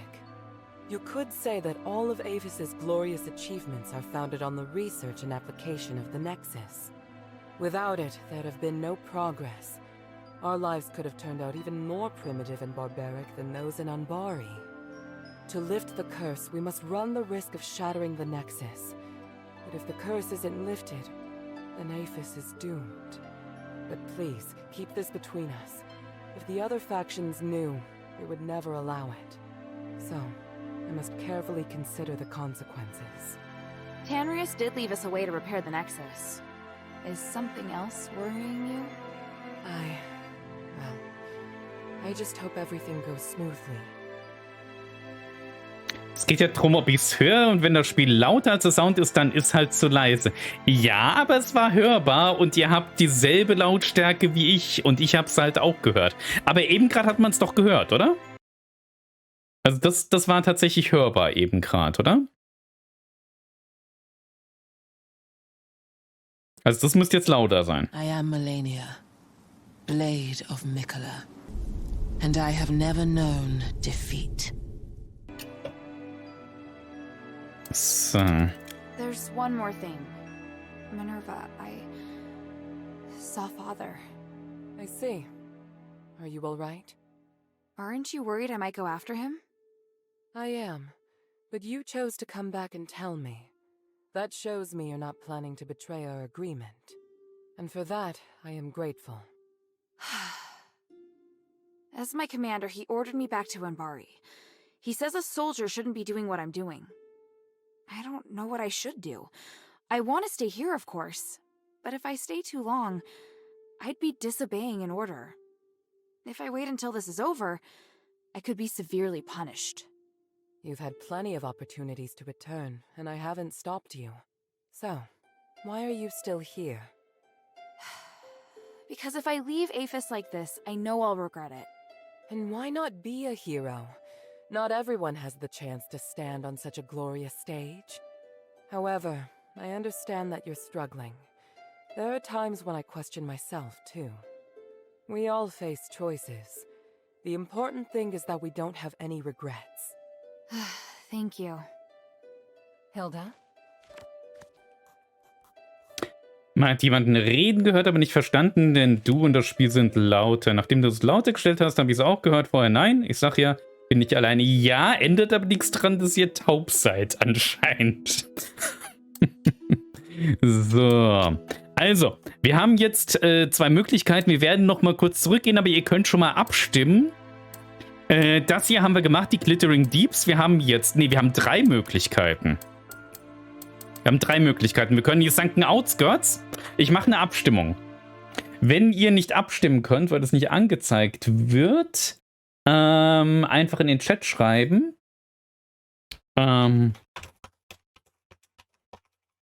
So, wo soll ich jetzt nächstes hingehen? In die Sunken Outskirts. Das ist das hier. Nach Arges Plaza. Das ist die Folgesache. Also, die Sunken Outskirts sind die Folgesache von diesem Typ mit seiner Mafia da in diesen Outskirts. Die Arges Plaza ist die Weiterführung nach der Sache mit Eulalia, also dieser Harpier. Das ist hinter dem Bazar. Und dann haben wir noch hier den Styx, das ist hinter Phelan Academy. Das war die Sache mit den Kolossi und dem Otto. Da gehen wir in den Styx dann. Und ihr habt 5 Minuten Zeit, weil ich nämlich ja nochmal zurückgehe gerade und dann sehen will, was ist. So.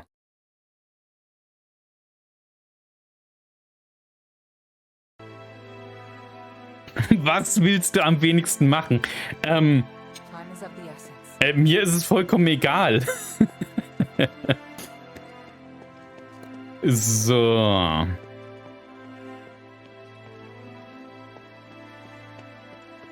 Ich glaube wir haben wieder Attributspunkte. Ich will mehr Schaden.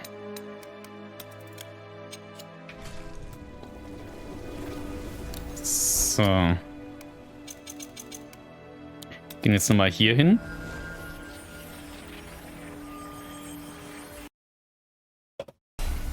Okay, so wie es aussieht momentan, sind 2 Stimmen für den Styx.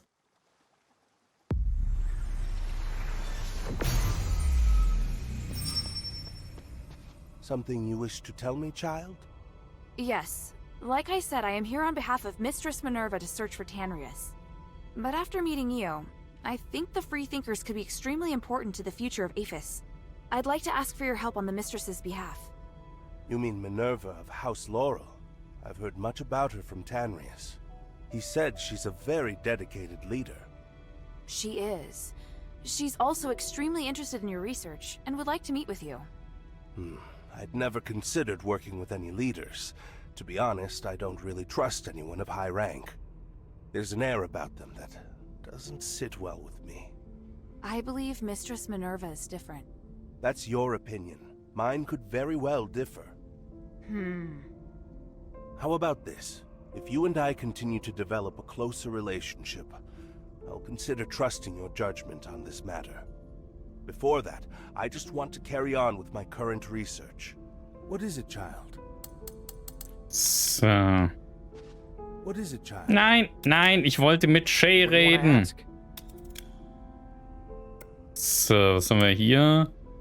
Ja, das können wir alles nicht mehr kaufen. Ja, dann lassen wir's. So, und dann 3 Stimmen für den Styx, 1 Stimme für Arges Plaza und keiner will in die Sunken Outskirts bisher.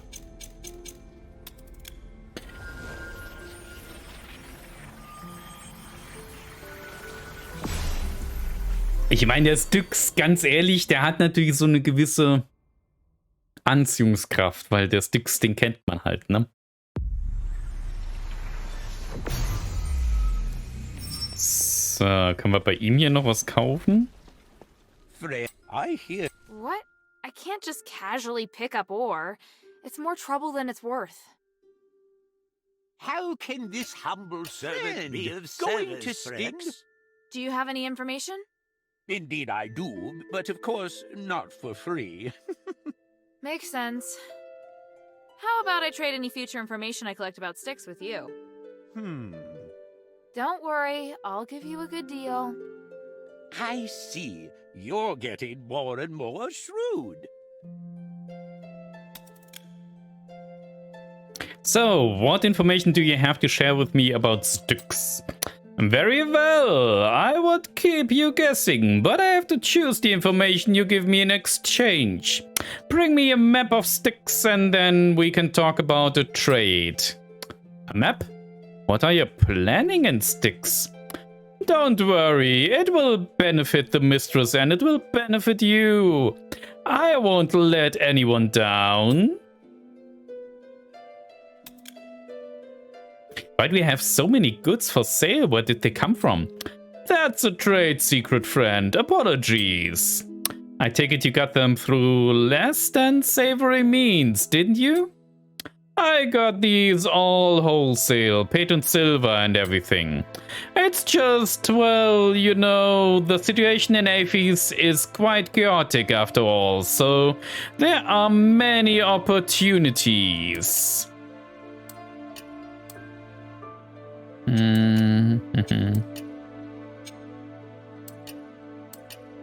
So, was können wir hier kaufen?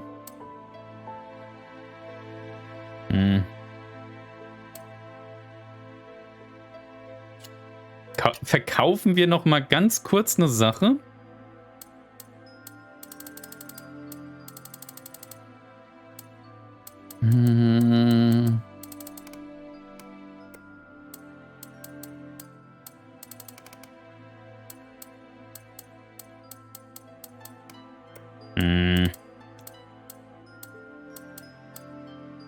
Ich will doch nur was verkaufen.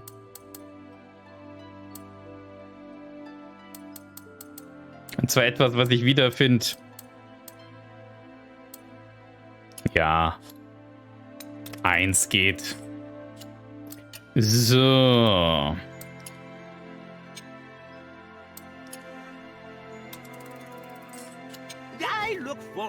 So, es wurde der Styx mit 3 Stimmen. Ihr habt entschieden. Dann gehen wir zum Styx. Ah nee, wir müssen zuerst zu Abeloni noch, denke ich. Ja. Gehen wir zuerst noch zu Abeloni.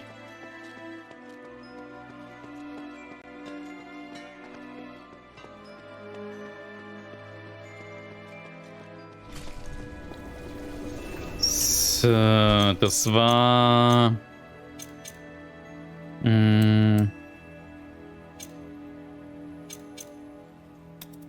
Ja, ich glaube, von da kommen wir am besten hin.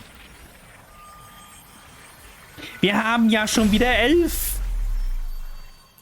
Wieso? Wieso haben wir schon wieder 11? Wieso ist es so spät? Ja. Ich will nicht.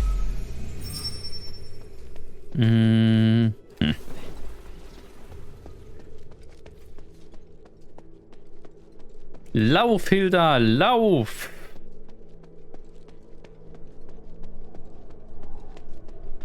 So. I've solved the issue, Avalon. Which issue? The outsider thieves? The cultists? The war axe? Or that damned voice? I didn't need to do anything about the outsiders. They turned on each other in the mine. Serves them right. What about the voice? Did you take care of it? For now. I also learned the origin of the voice. Nope, don't tell me the details. I don't want to know about what monsters are in there. Anyway, it's good that you took care of it. I underestimated you. Or maybe the Ephesian soldiers are just weak. There's still something else I need to tell you. The miners that were controlled are still delirious. Then the issue ain't solved. You need to think of something. Who could have a solution? Do you think the Physicoi in the Glittering Depths might know something? Quit yapping. If you have a lead, then follow it. About the Mistress's proposal from earlier. I have good miners that still haven't regained consciousness yet. Until they're back to normal, don't waste my time. Who could have a solution? Do you think the Physicoi in the Glittering Depths might know something? Quit yapping. If you have a lead, then follow it. What is it? Okay, gut, wir gucken jetzt nochmal bei den Physicoi nach und wenn da nichts weitergeht, dann gehen wir definitiv zum Styx. Ich will nur hier die Quests nicht, also ich will die Quests halt so weit wie möglich noch nachverfolgen, damit wir nicht an irgendwas vorbeilaufen. Wäre schade.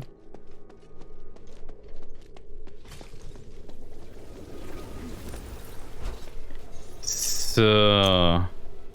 Physicoi.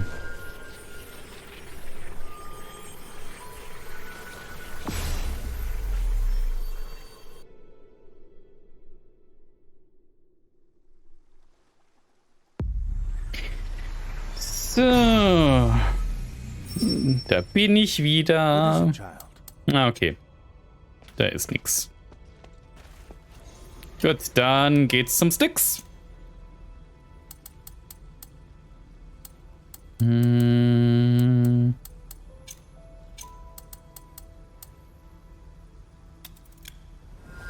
hoffe mal, von da kommen wir gut hin.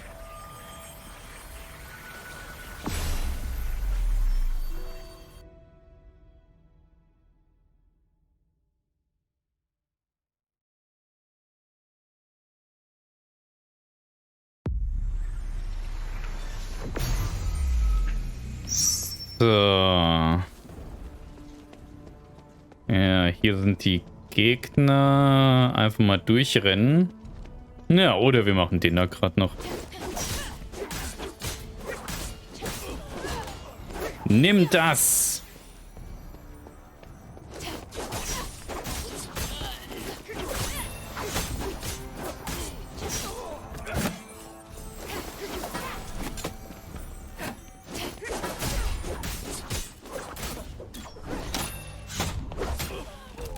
Au!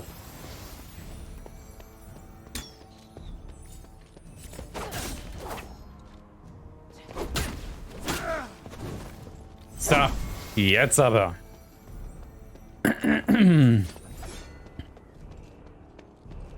Hier war der Bosskampf gegen die Kolossi.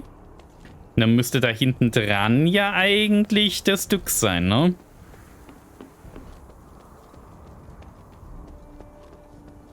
Ja, ich glaube, das ist richtig, ja. Pass auf Styx. Perfekt.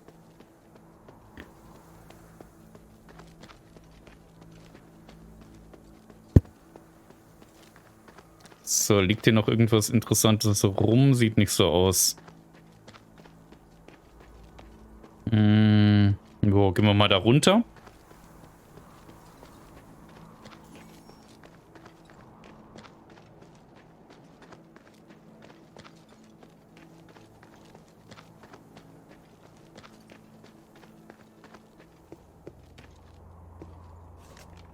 Phelan Academy Patrol Record. 18th day, 9th month, year 1325. Age of Knowledge. Complied with Archon Marble's order to close the Colossus Construction Yard. Repetitive Patrol Content. Okay, ich glaube, kannst du das mal nicht lesen. Das ist sehr lange und ich glaube, ganz ist es egal. Oh, Tag.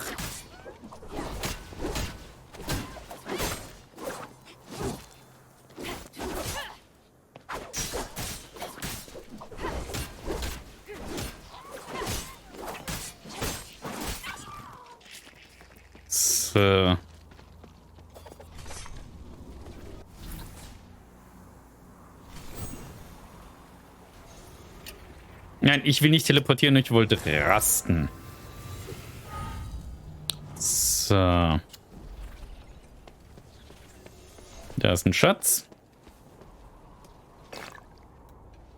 Dann auf ins nächste Abenteuer im Styx. The gate's open, but no sign of Otto. Order to cease Colossus development in accordance with Article 157 of the New Ephesian Rights Law, passed by the Supreme Senate during periods of peace or when martial law is in effect, the Aphis Legion shall not by any means induce or request non-Legion personnel, including but not limited to was ist denn das für ein Satz? Aristoids, citizens, slaves or criminals to engage with them in military activity. Thus, with immediate effect, all Colossus development will cease, as will the fabrication of Colossi by Styx prisoners. The Colossi has stopped being made 1,000 years ago. What have they got? Und da war der Text weg. Das mag ich nicht, wenn das zu schnell weggeht. Strange. I smell blood. Is it coming from the stairway?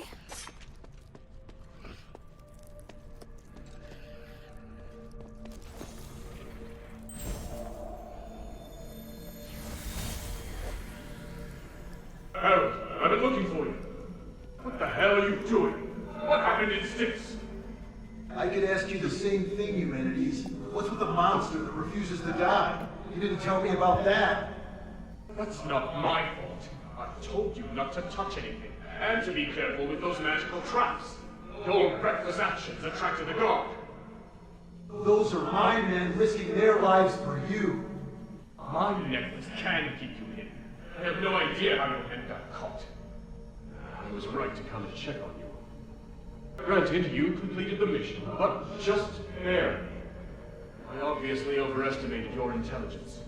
Return now, Commander. You're going to get yourself killed in sticks. Let me find your men for you.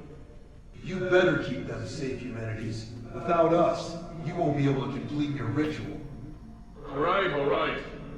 I don't have much time. You need to work together to get it done. And I know that you tampered with a device from Fallon Academy. You did nothing but waste your time. Go to the first rally point and wait for me.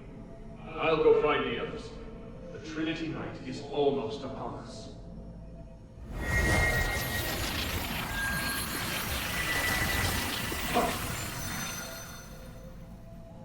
We'll know soon enough if it was a waste of time or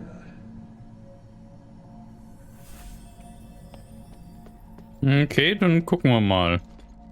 Ein Monster, das nicht stirbt. Klar, Styx. A warhammer. Ich höre doch Schritte. It's Sean's weapon. Sean would never let his hammer leave his side, let alone leave it in a state like this. The blood's leading in that direction. What's that sound? Damn!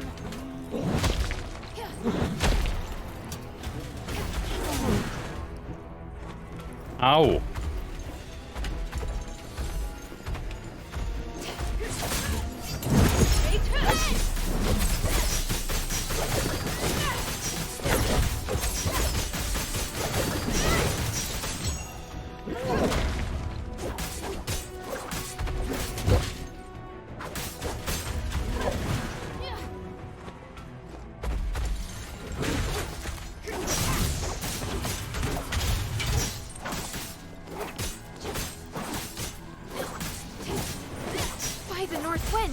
What the hell is this monster?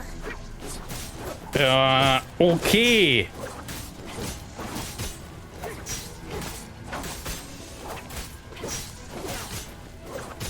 Das haben sie also gemeint.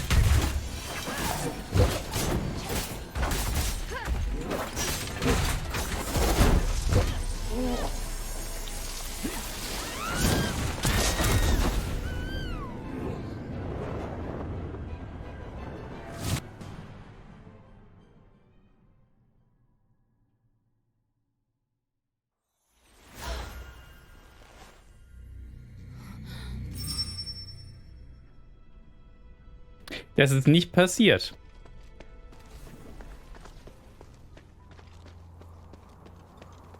Nochmal.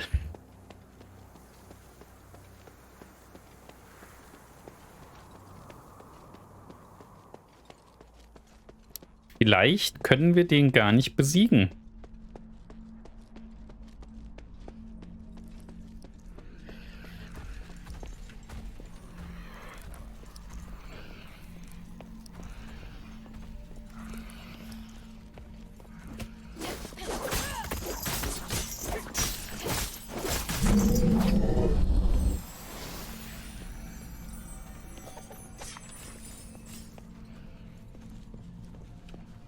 Das ist eine Tür. Das hätte ich nicht erwartet. Ich auch nicht. Offensichtlich.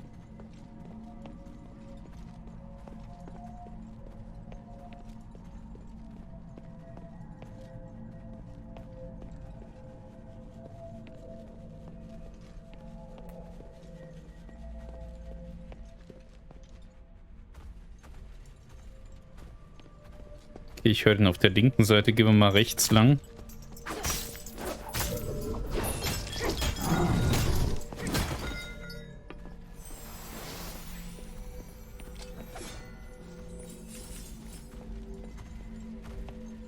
Vielleicht hat es was mit diesen Lampen zu tun. Nein, da kommt er. Bin ich da? Geh weg.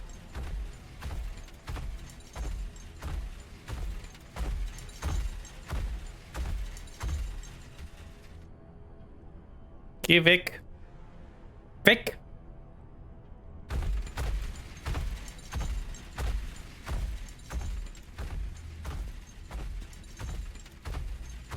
Geh nach links. Schade. Aber irgendwie müssen wir an dem vorbei.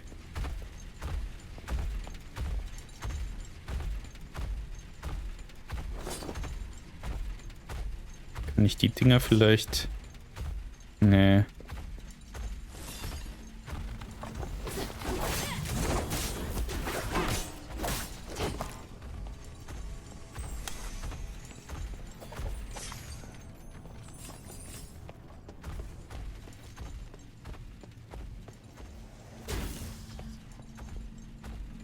Okay, vielleicht kommen wir einfach so an dem vorbei.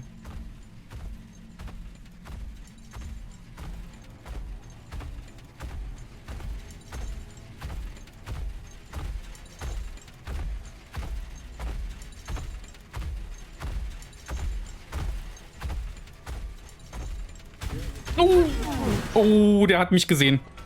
Geh weg. Geh weg.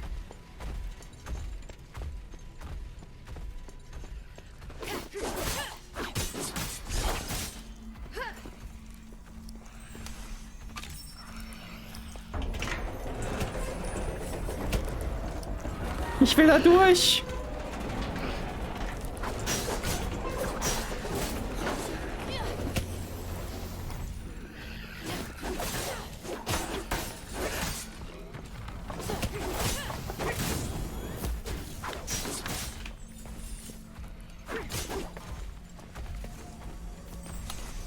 Au!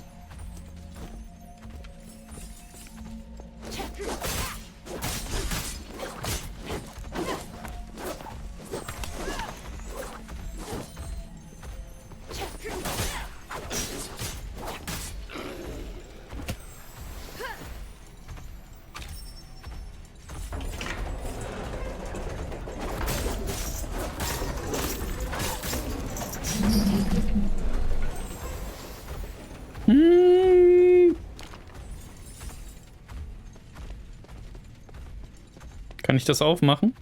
Ja. Okay, so kommen wir an dem vorbei.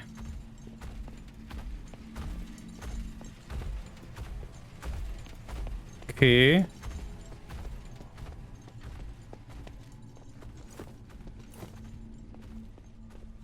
Gut.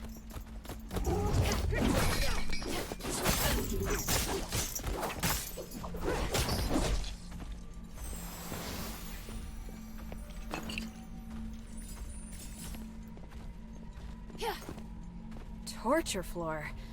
The oppressive, creepy environment is uncomfortable enough on its own.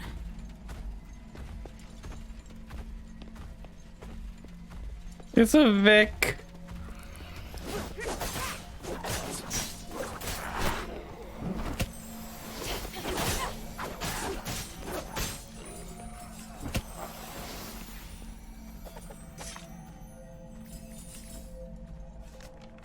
List of prisoners: Valenti, murder, Stardust penalty scheduled, Basileus, disruption of order, obstruction of official duties, life imprisonment, Meriton, robbery, life imprisonment, Nicholas, smuggling, spreading heretical ideology, Stardust penalty scheduled, Zanya, lechery, spreading heretical ideology, Stardust penalty scheduled, implemented. Okay. Schatz, sehr schön. Da konnte ich ja noch links lang.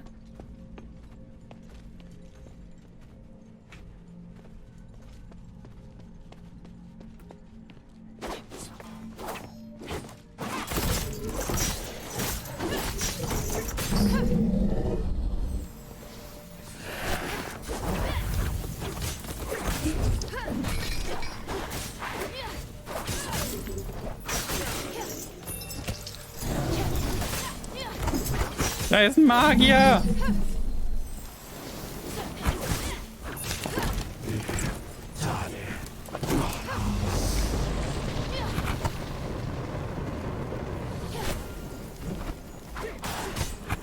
Nein!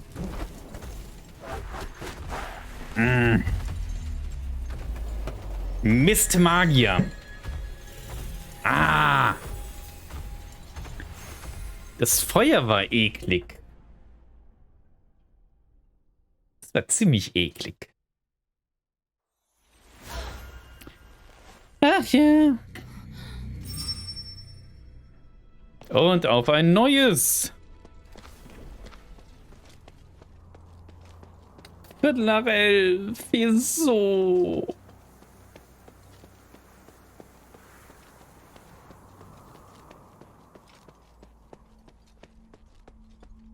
Aber dieser komische Typ da im Nacken, der ist schon sehr, sehr, sehr unangenehm.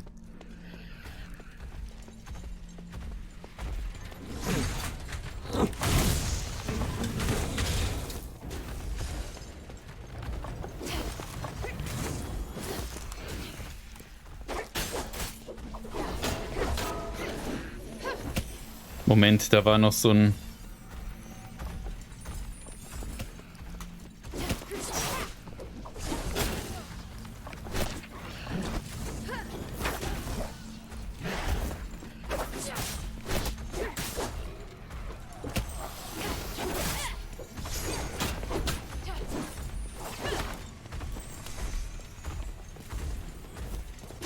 Au!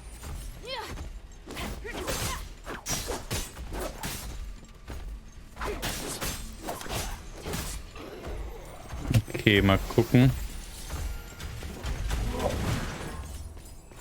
Ah, Schatz. Jetzt beeil dich doch, Hilda!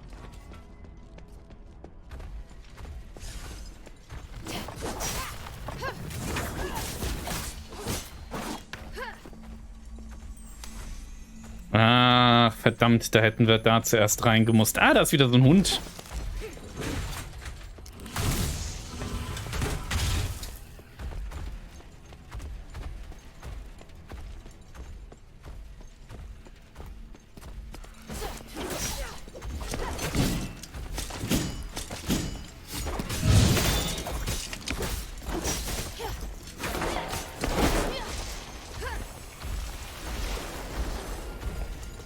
Kommt der rein? Nee. Gehen wir hin.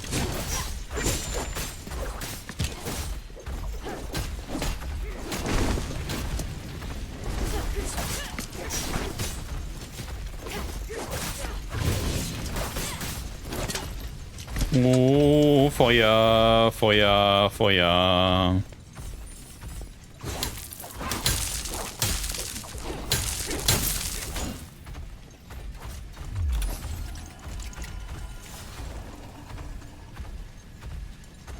Okay.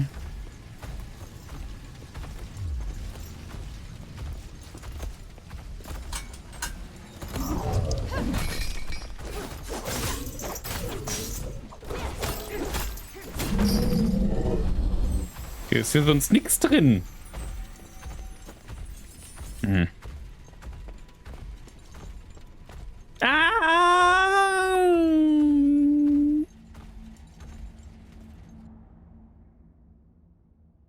Da ging's runter.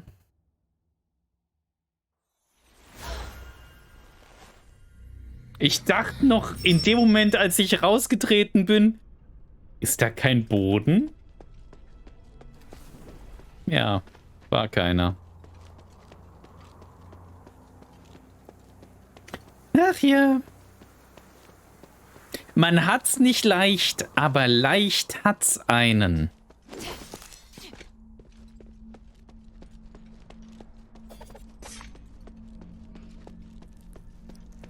Es war aber auch so dunkel.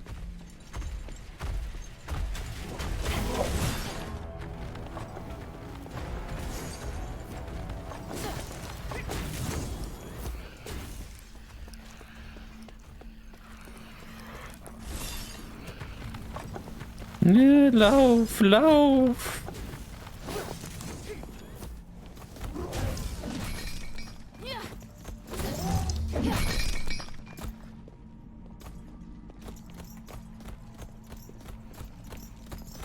Na komm.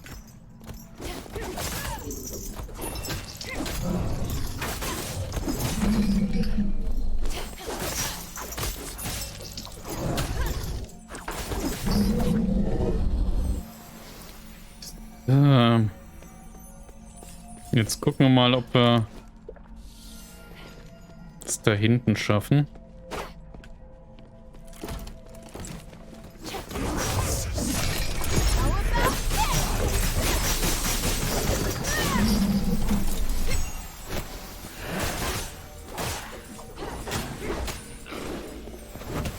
So. Klappt doch.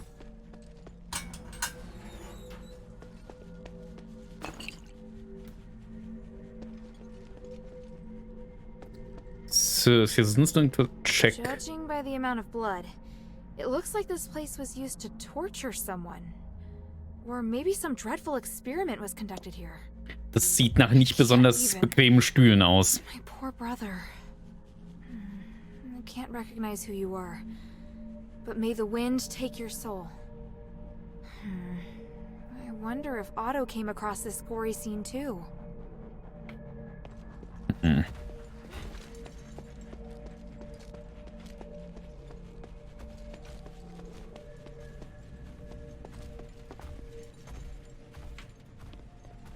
Ich bin da mal weg. Bis dann. Dann vielen Dank fürs Reinschauen, Jorin. Ich wünsche dir ein hervorragendes restliches Wochenende und einen hervorragenden Start in die nächste Woche. Nächsten Freitag geht es ab 21 Uhr bei Prey weiter und nächsten Samstag ab 21 Uhr bei Asterigos. Au!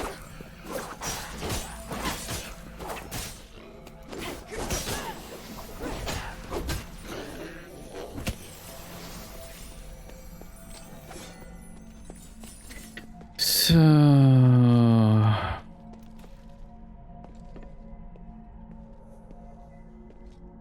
gehen wir erstmal runter. Ich glaube, hoch geht's.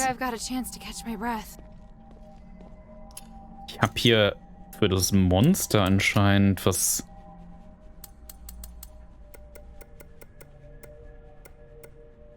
Nee.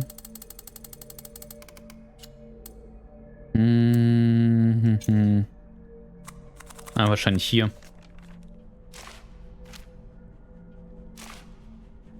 By the Northwind, what the hell was that monster? Is that the thing that killed Sean? At least it didn't follow me over here. Let's explore nearby first. I need more information.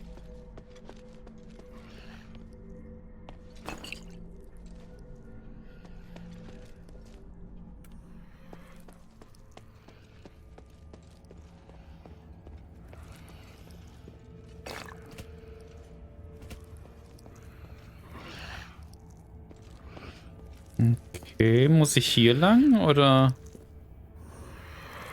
gehen wir erstmal vielleicht oben lang?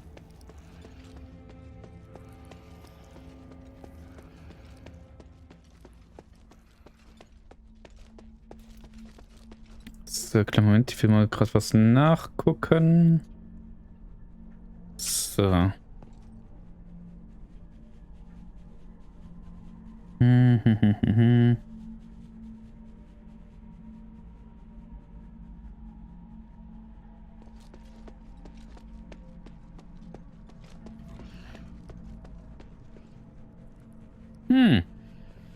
Schriftzeichen. Okay, da komme ich nicht rein, da brauche ich einen Schlüssel. Also doch runter.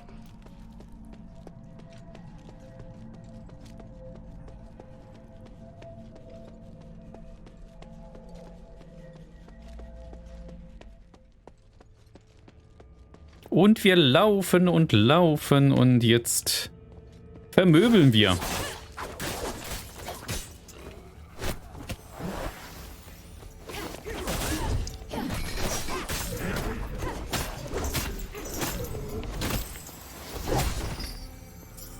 So.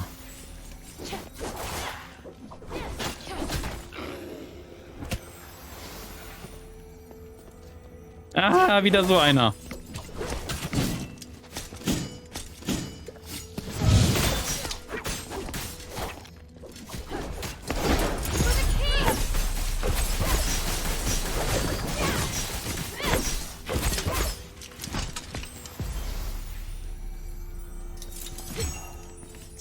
So. Ah, noch einer!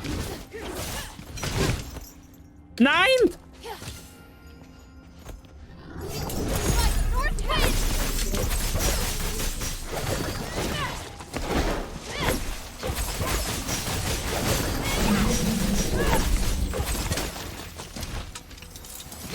Okay, jetzt haben wir halt die ganze Energie aufgebraucht, aber ist halt so.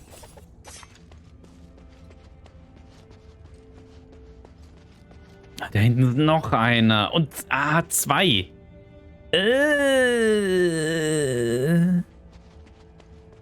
Nicht schön.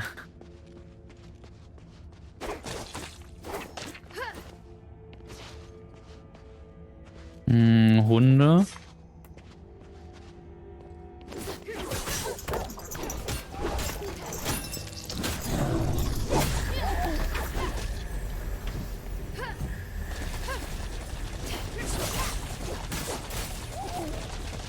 Okay, diese Hunde scheinen zu explodieren. Ja.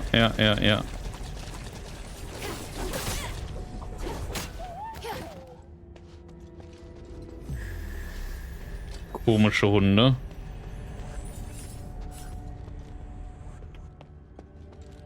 Okay, wo geht's hier hin?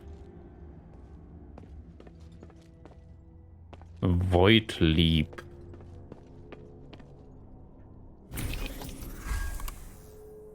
Ich wusste nicht, dass ich ein Charging-Modul hierfür habe.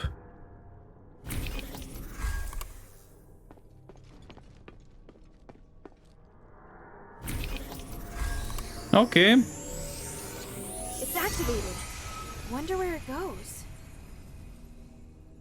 Wahrscheinlich kann ich da runter in der Mitte. Es scheint groß zu sein hier.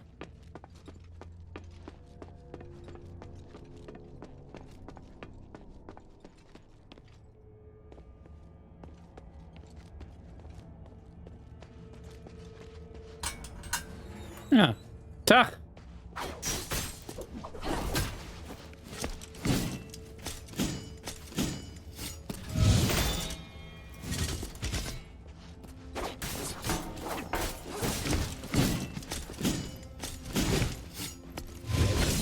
Au.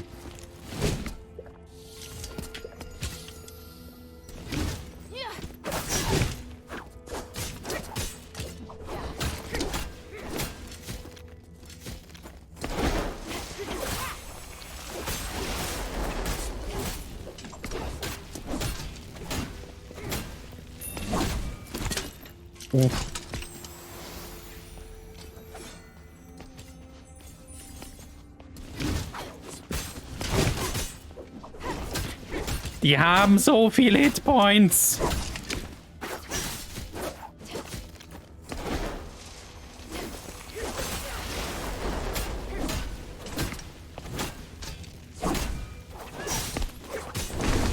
Nein, kein Feuer.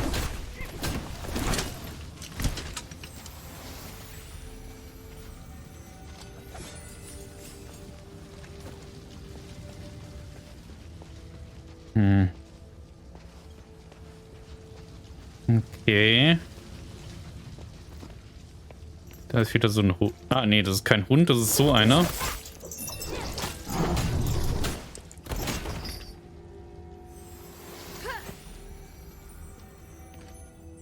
Okay, aber hier geht's nicht weiter anscheinend.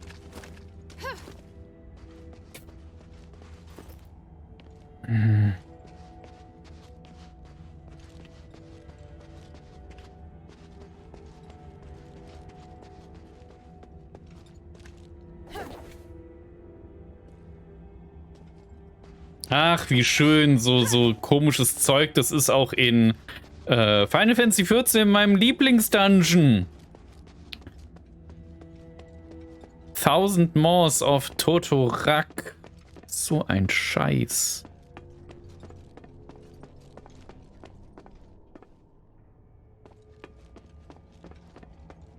Haben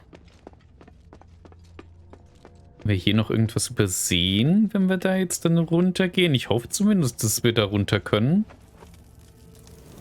Ah, da ist einer.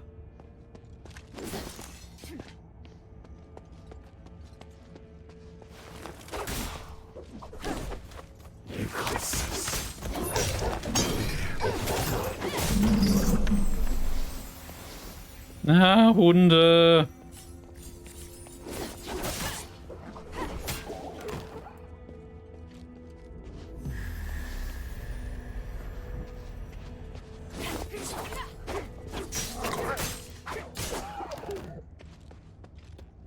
So.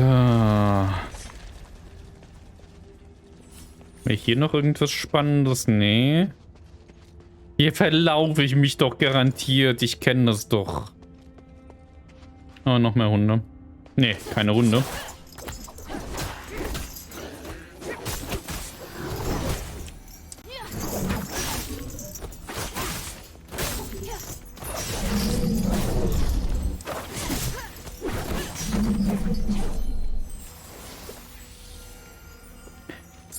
So.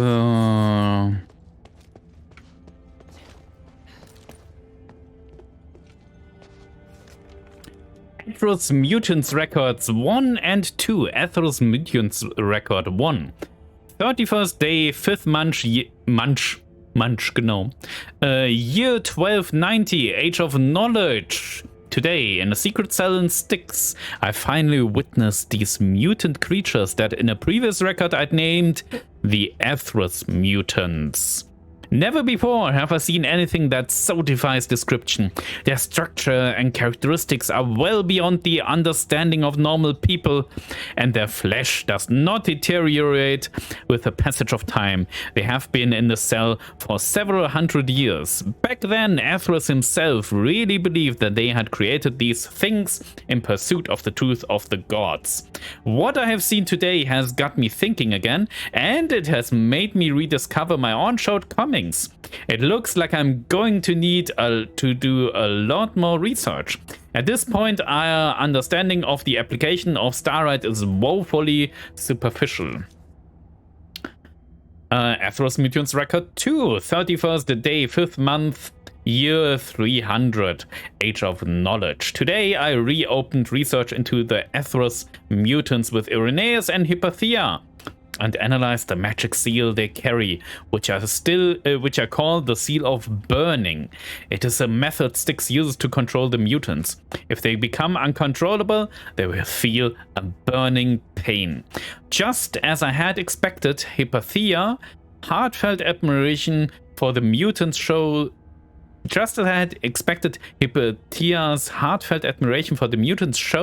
that one day this girl will be able to walk my path. Irenaeus' reaction, however, is lamentable. His loyalty to me may be unwavering, but he can barely disguise his revulsion for magic research on human beings. Before leaving Styx, I left them with a problem. How do we remove the Seal of Burning? I hope that after 3 months, I will have a happy expression on my face. Vielleicht sollten wir sogar Frost machen hier. Mal gucken.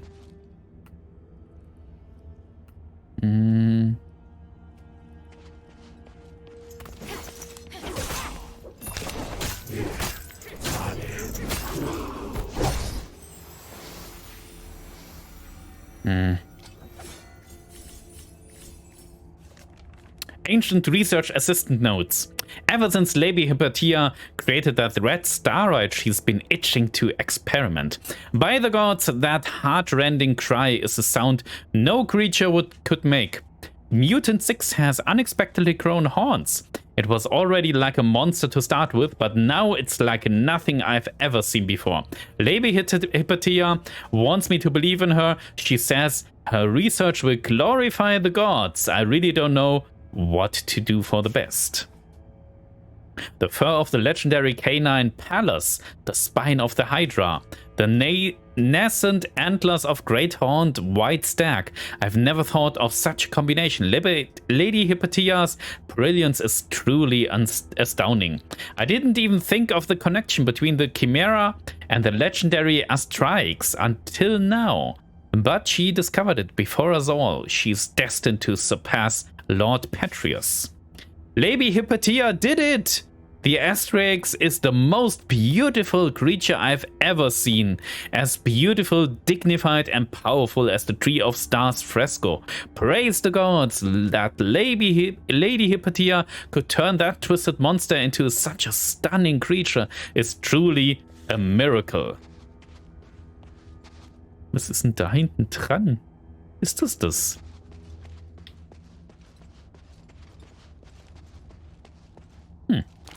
Schatz, okay. Oje, oje, oje. Kurz nach 11:30. Na, da hinten.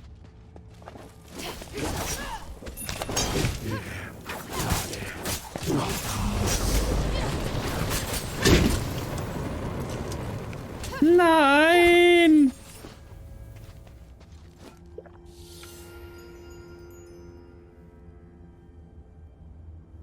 Ich will doch nicht sterben. Das ist Drecksfeuer halt, ne?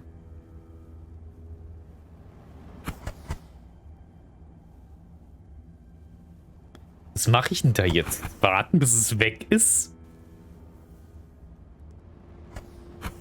Und dann greifen wir den Zauberer als nächstes an, würde ich sagen.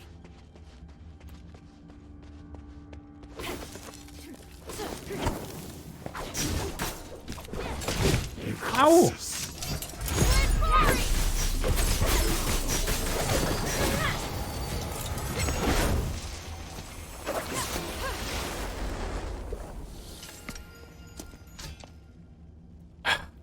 Das Vieh.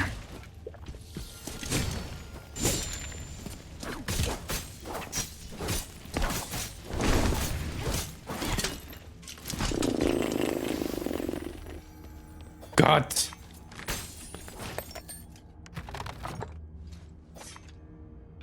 So, Oracle Pure Stone. Okay. Open. Was haben wir hier? Upper Floor Entrance Key, da haben wir ihn. Hier haben wir einen Durchgang. Haben wir hier noch irgendwas drin? Was haben wir hier? Something's here. Ja, da oben drauf. Something's here.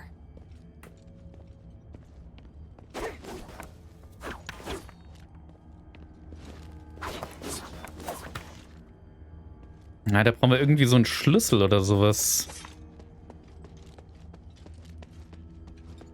Gucken, ob wir den finden.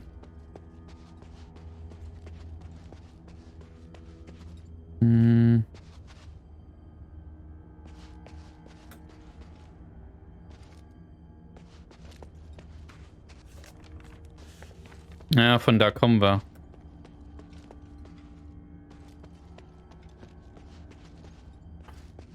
Okay. Nee, ich glaube... Schade, ich habe gedacht, das wäre der Schlüssel. Da ist eine Truhe drin. Wie komme ich denn da rein? Wie komme ich da rein?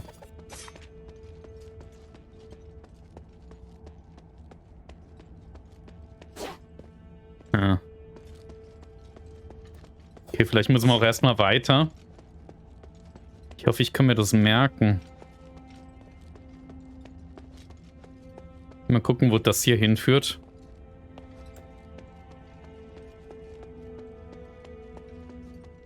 Schatz, nehmen wir.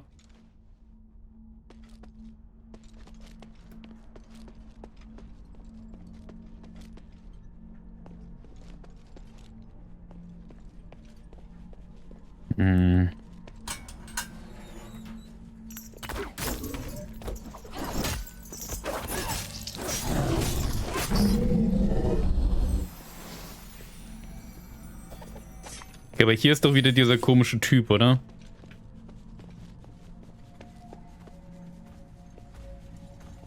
Ich höre den doch schon wieder.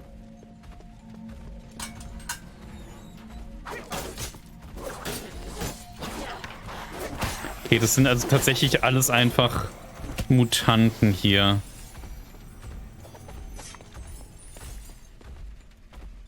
Okay, wo führt das hin?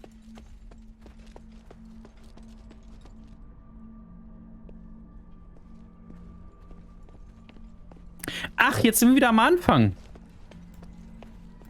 Ah, da waren wir. Okay, verstehe, verstehe, verstehe.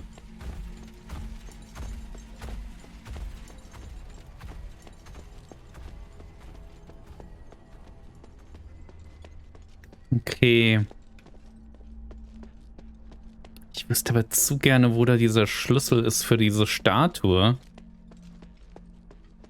Ich fürchte aber fast, dass wir das nicht bekommen. Ah, wir können auch, glaube ich, wieder aufsteigen. Oh ja, wir können wieder aufsteigen. Ja, machen wir mal ein bisschen mehr Schaden einfach. Und Talent Points. Das hier haben wir schon, ne? Ja, ja. Ja, nehmen wir einfach alles von Speer mit.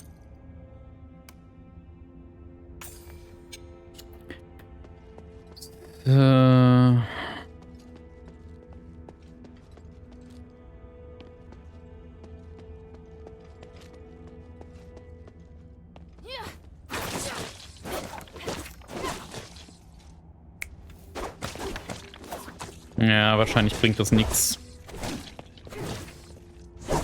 Ein Versuch ist es wert, das kaputt zu machen. Schade. Ich hatte gedacht, vielleicht klappt das. Oh, ah, nein, das wollte ich doch gar nicht. Vielleicht ist Blitz besser. Aha, aha, aha, aha.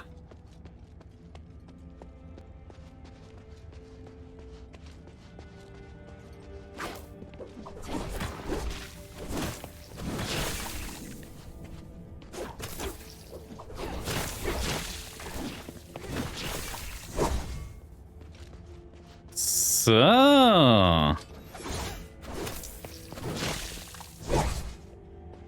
Machen wir mal ein bisschen den Schleim hier weg. Vielleicht liegt da irgendwas drunter auch mal.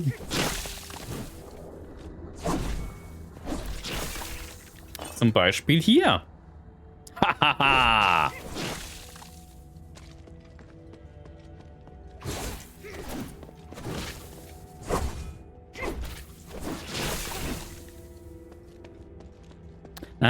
Da geht's ja runter, ja. Ja. Zumindest vermute ich, dass es da runter geht.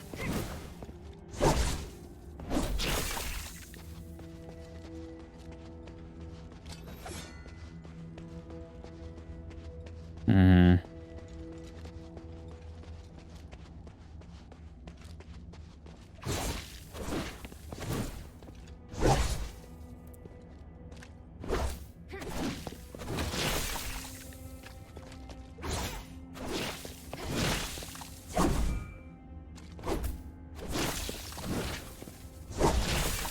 Hahaha.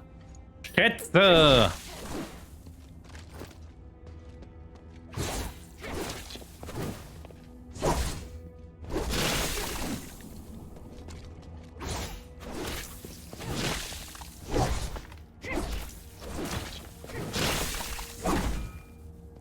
Sehr schön, sehr schön. Ja, da kommen wir leider nicht durch.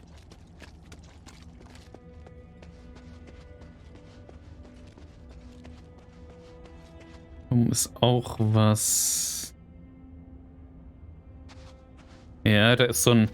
Da ist auch so ein Schalter wieder. Na, 11:45, ne. Ja, okay, jetzt sind wir wieder hier. Soll ich da runter? Probieren wir das mal, oder?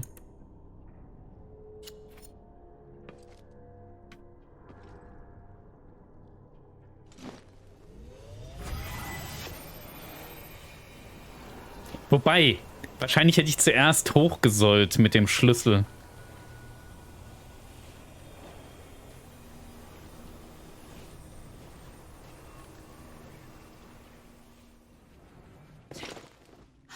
Wow, it leads straight into the depths of the glittering deeps.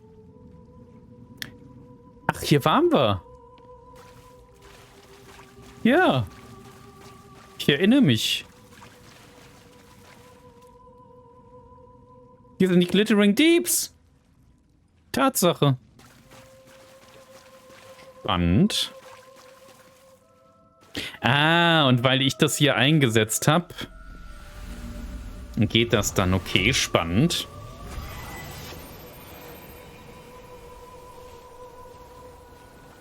Das ist cool. Also ich muss sagen, das Leveldesign ist ziemlich gut von Asterigos. Ich finde das Leveldesign wirklich, wirklich gut. Hat sich so ein paar Inspirationen von Dark Souls besorgt, was das Leveldesign betrifft. Es ist sehr zusammenhängend. Finde ich gut gemacht. Ist nicht einfach. Ist echt nicht einfach.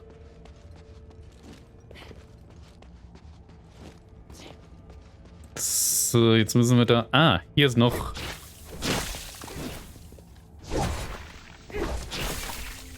Hier ist noch Schleim.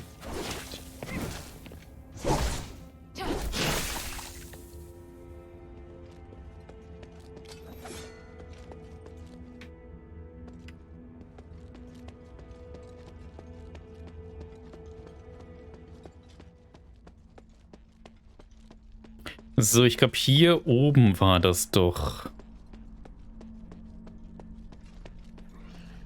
Oh, da ist mir jetzt schwindelig geworden gerade.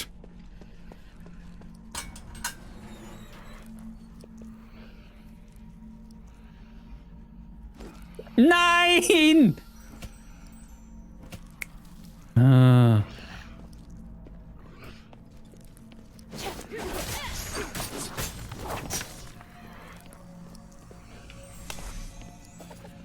Ich wollte das doch nicht trinken.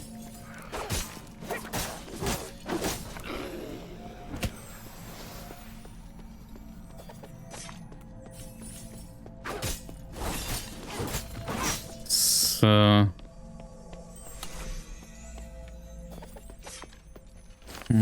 Goldingot, okay.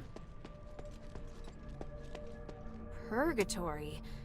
This place makes me feel a bit uneasy. The magic is unusually intense, even for Aphis. Oh, da kommt was, da kommt was, da kommt was. Ich sollte nicht meinen Tee einschenken, wenn ich Schritte höre.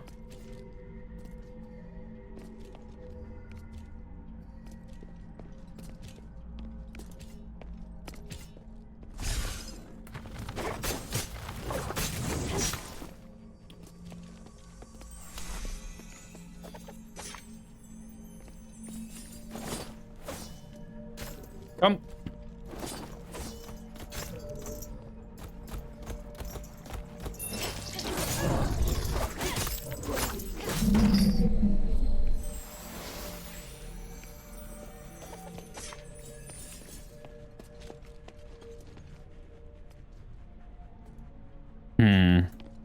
Ah, Schatz. Nehmen wir mit.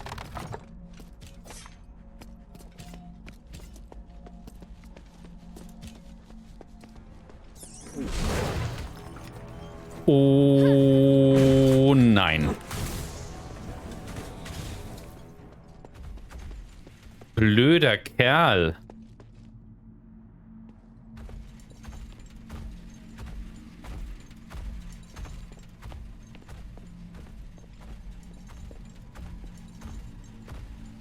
Ich mag den nicht.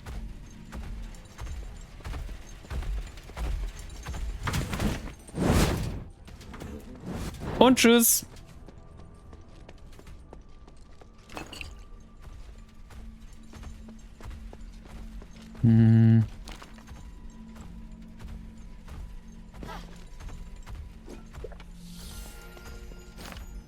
Okay. Aphis Legion Speer. Oh, this entire batch of Legion Soldier Gear, was auch immer sie gesagt hat.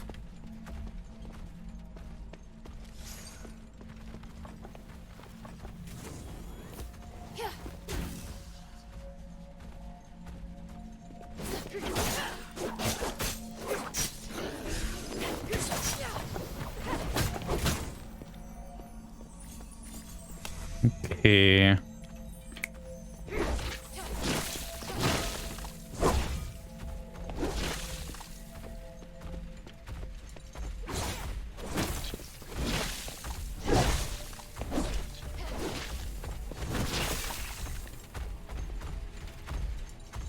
Springt er wieder runter?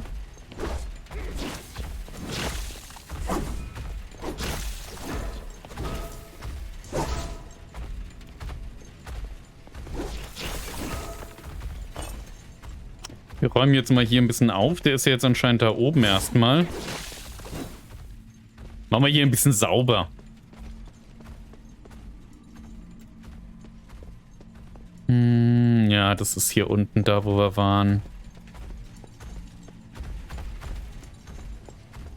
Okay.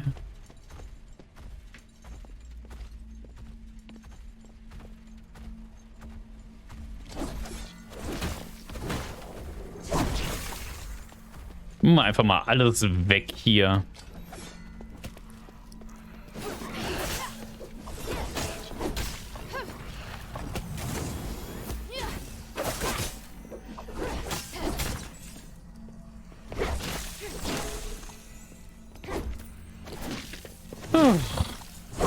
Weg mit dem Schleim.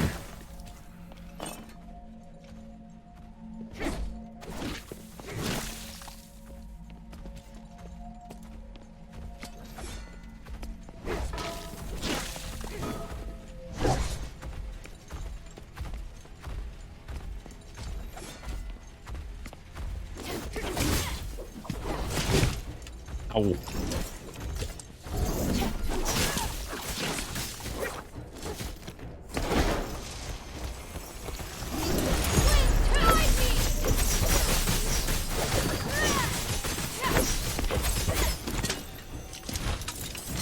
Der hat den Orichalcum Slap. Sehr schön.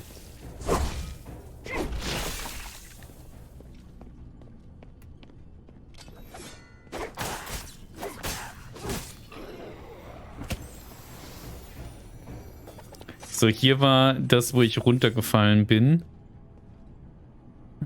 Ja, das sieht sehr tief aus. Sieht das tief aus. Nicht gut. Nicht gut. Guten Abend allerseits. Die Speerspitze der Unterhaltung. Und guten Abend, Michel bzw. Ivo-Cool. Willkommen im... Immer noch Samstag. Willkommen im Wochenende. Willkommen bei Asterigos. Heute sind wir im Styx und räumen ein wenig Schleim im Styx auf. Und werden von einem unbesiegbaren Folterknecht verfolgt. Au!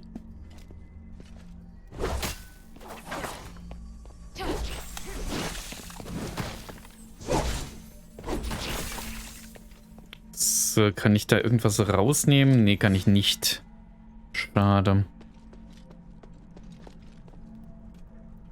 Da ist wieder so ein... Ach, wir haben ja auch die anderen Hunde, die wir machen können. Da waren auch noch andere Hunde in anderen Gebieten. Aber ich habe dafür anscheinend keinen Schlüssel.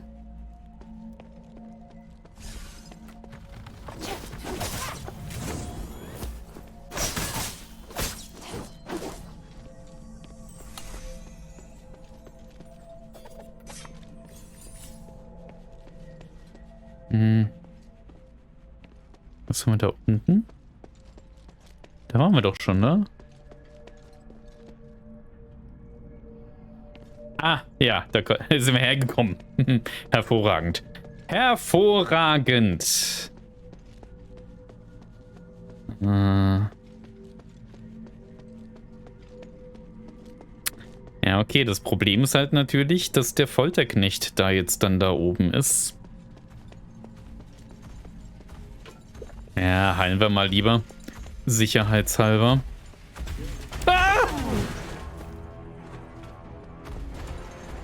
Geh weg! Was machst du hier unten?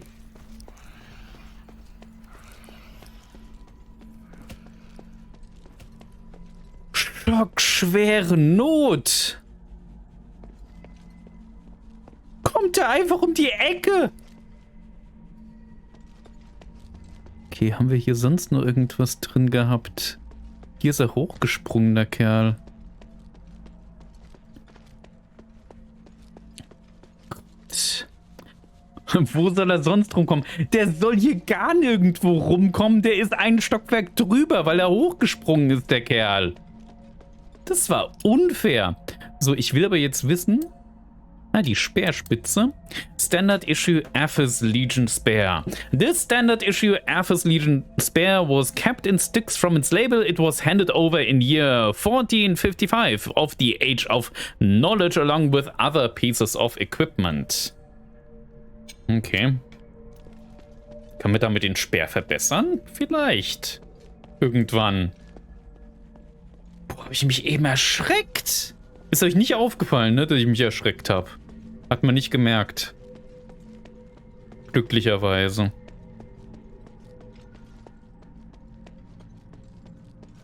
Ja, und da hinten kommt er dann wieder, ne?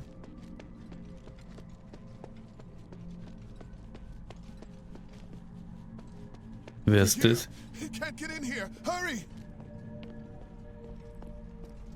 Okay, dann gehen wir mal rein. Hallo? Wer bist du? Du läufst komisch. Who are you? And why do you want to help me?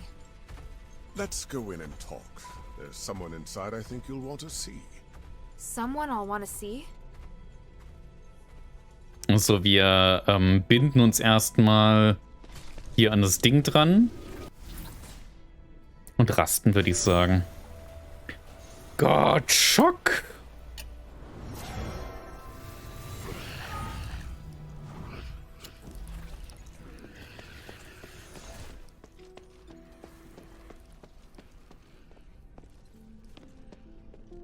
Otto! You were here all along! Hilda, I'm sorry. The door opened all of a sudden, and then when I thought about the other safety, I just couldn't wait any longer. I definitely didn't expect to be confronted by a hammer-wielding monster the moment I set foot inside. I've seen him too. What is that thing? You fought him? By the winds, he just won't die! You're lucky you got off without a scratch.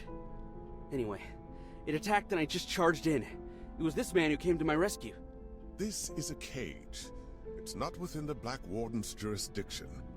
You don't have to worry.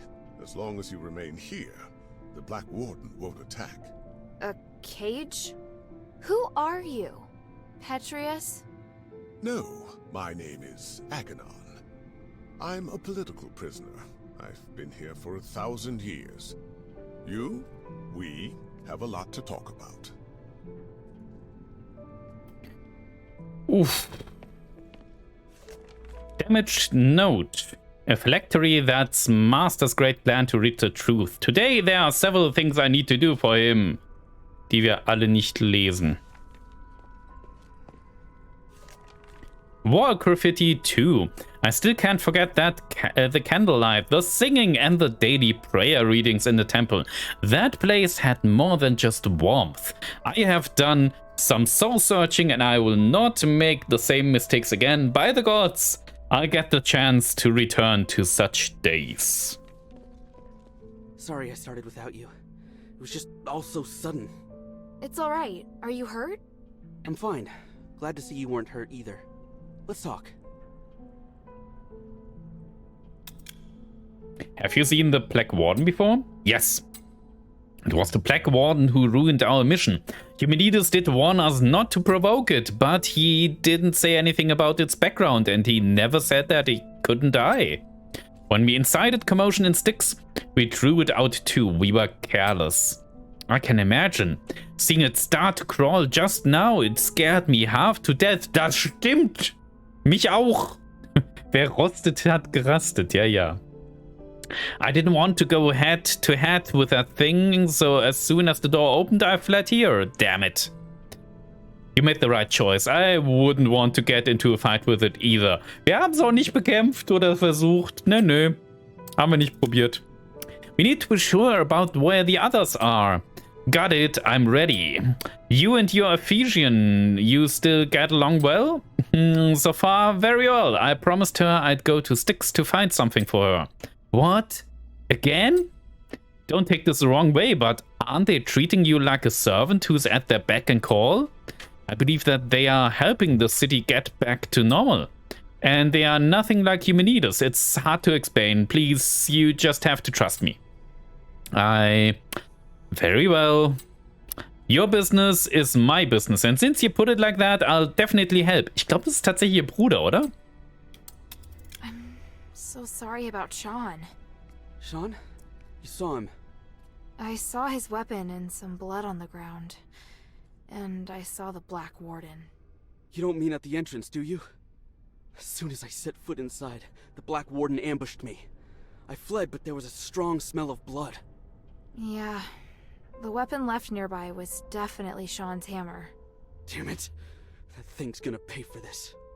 Sorry, I thought you already knew. If some of our fellow soldiers made it back safely, chances are they wouldn't have left a trace. So at least there's that. True. But all I can think of right now is those who lost their lives. I disobeyed orders to look for them, and now there's more I can't save. Emil and Sean. As a soldier, as a brother in arms, I've failed. I don't deserve to be part of the Northwind Legion. You can't think like that. You passed the trials to join the Northwind Legion. And once you're in the Legion, your place there is without question. But whenever we're really up against it, you always do better than me. I just can't do things the way you can. That's not true at all. It's not easy for me either. I've just been a little luckier. That's all. Nobody's perfect. Least of all me. All we can do is try our best. All right. Who's still missing? 3. Barrick, Lalon, and Organ. Do you remember where you were when you split up? Barrick went missing when we ran into the Black Warden. Organ and Lalon got tangled up with a group of zealots during their escape from Styx. But they were sprinting fast, so there's a good chance they made it out. I'll tell you if I find anything. I wouldn't worry. Northwind Legion soldiers aren't so easy to kill. What's more, Barrick won the archery competition at the New Year celebration. The New Year celebration. Since coming to Aphis, I'd almost forgotten about those happy days. How is it your resolve has never wavered? I really do admire you the most, you know? You... Never mind. I know what you mean. If I hear anything, I'll let you know straight away. Thank you. Who's still missing? 3. Ja, okay, das bekommen wir jetzt gesagt, bis wir die gefunden haben, tippe ich mal. Sean. Can't be. War Graffiti 5. Why am I being punished by the gods? I still believe I am on the right path. Ich glaube nicht. That Smith clearly has a bad character, disrespecting the gods like that, but I still want to continue talking with him. Perhaps it's because he reminds me of my evangelical mission obligation to the temple. My master hasn't given up, and neither shall I. Now is the perfect opportunity. It is not over for me. I can rise again with my master.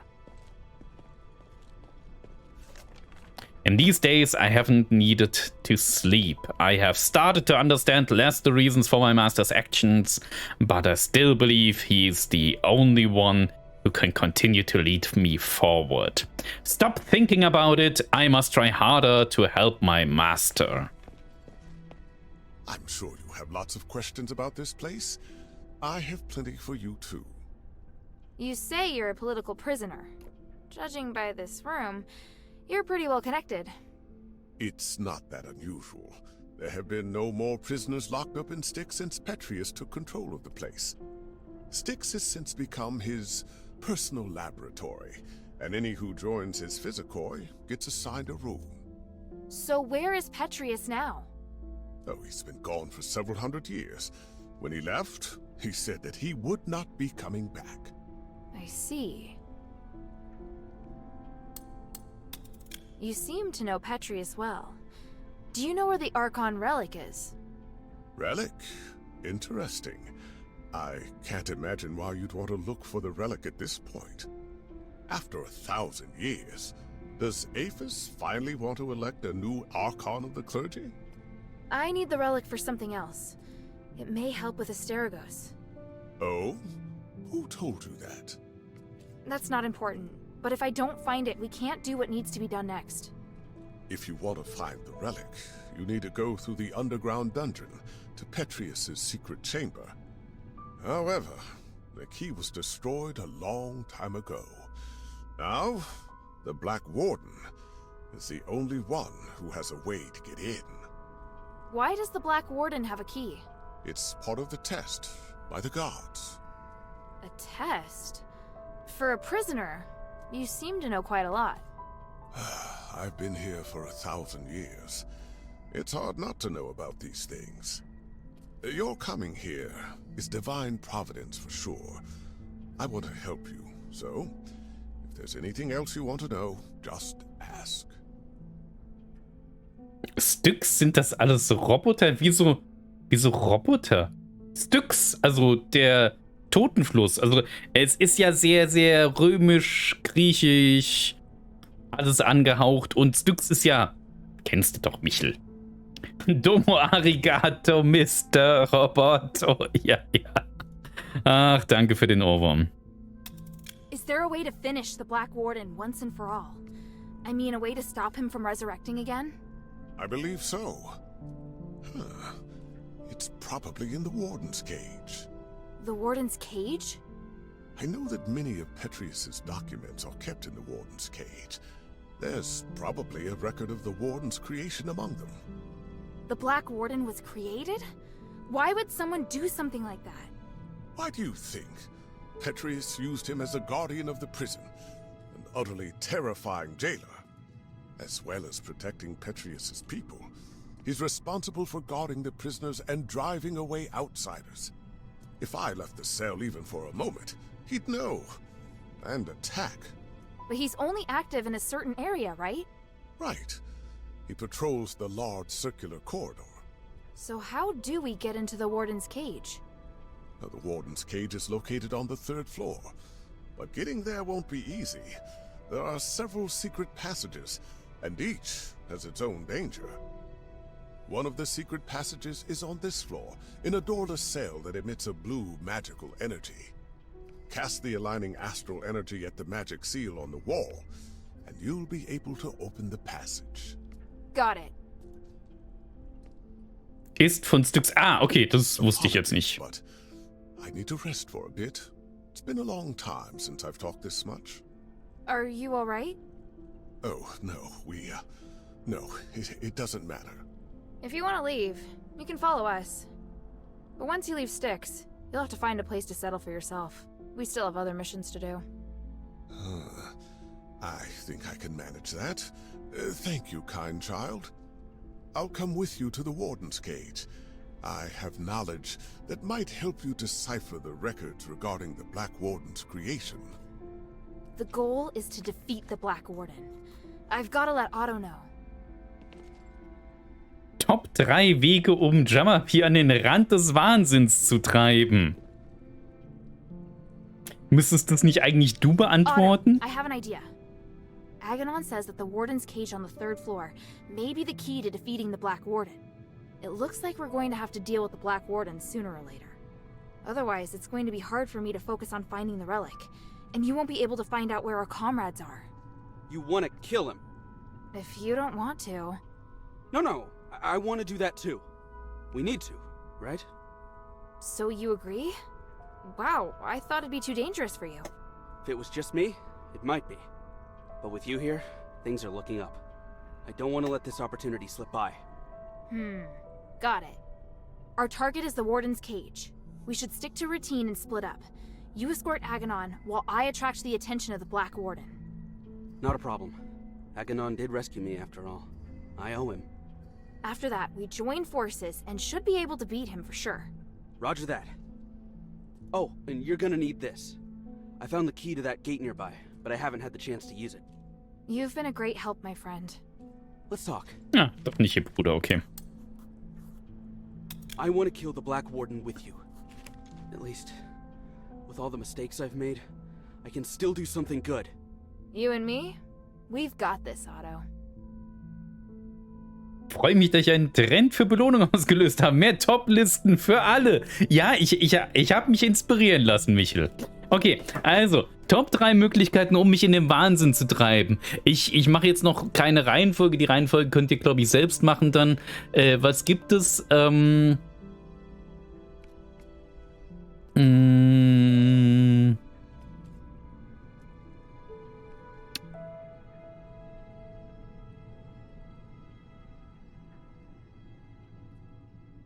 Türen offen stehen lassen. Ich muss zugeben, das ist etwas, das ist wirklich, also manchmal geht's, vor allen Dingen im Sommer, wenn man ein bisschen Durchzug haben will oder so, aber im Normalfall offene Türen, auch Schranktüren, Schubladen von Schränken und so, wenn die offen bleiben und man die immer wieder aufmacht und offen lässt, das kann mich in den Wahnsinn treiben.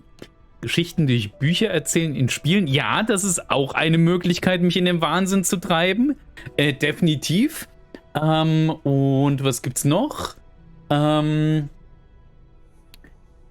Die Kameraeinstellungen horizontal und vertikal unterschiedliche Sensitivitäten zu geben, wie in Genshin. Das kann mich auch massiv in den Wahnsinn treiben. Tassen halb über den Tischrand stellen. Ja, das ist auch schon dicht dran. Das ist auch schon, das ist auch gut. Das ist auch gut, definitiv. Are you going? Brave child.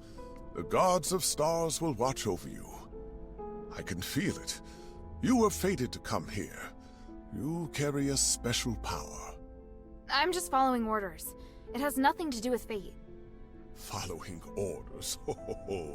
You talk like a seasoned soldier. Yet you have a truly free and noble soul. Truly unbelievable. What you're claiming is even more unbelievable. People often say that about me. All right. While you distract the Black Warden, Otto and I will go through another secret tunnel. Go then. We'll meet again at the Warden's cage on the 3rd floor. Hoffentlich. Can I ask, what did you do before? I was the temple's high priest, and I once served Patrius when he was the Archon. I'm sure lots of people served him, but many of them ended up getting caught like you, didn't they? I think you're right. Very perceptive. My crime wasn't as serious as Patrius's, and my sentence was shorter. I just found myself stuck here, if you get my meaning. Asterigos made you stay here? You're quite familiar with the stories of Aphes. Please go on. Why do you stay here? It looks like this room allows you to come and go freely. That's only superficial freedom. I'm still a prisoner. If I left here, the Black Warden would kill me on sight. And I have no intention of associating with the other Physicoi zealots. Part of the reason I stayed here was to atone and to pray. For all the victims of the experiments. You really have the spirit of devotion. It's something I have to do. For the last few hundred years, the Black Warden hadn't been very active and I was able to get around. But ever since the outsiders came in, the Black Warden has been on high alert. We can't even leave our rooms. We? Huh? There's only me here. Forget it.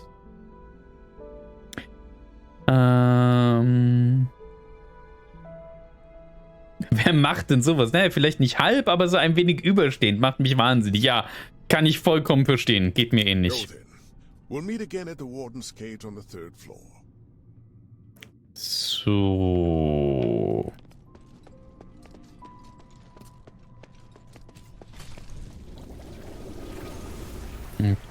Rasten. Was man halt so Rasten bei Asterigos nennt. Dann teleportieren wir mal zurück. So.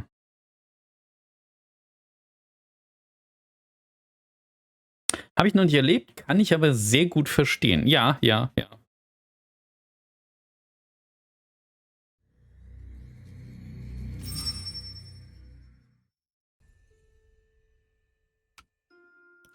So. Kann ich aufwerten? Oh. I heard that the voice in the deeps belongs to an ancient giant.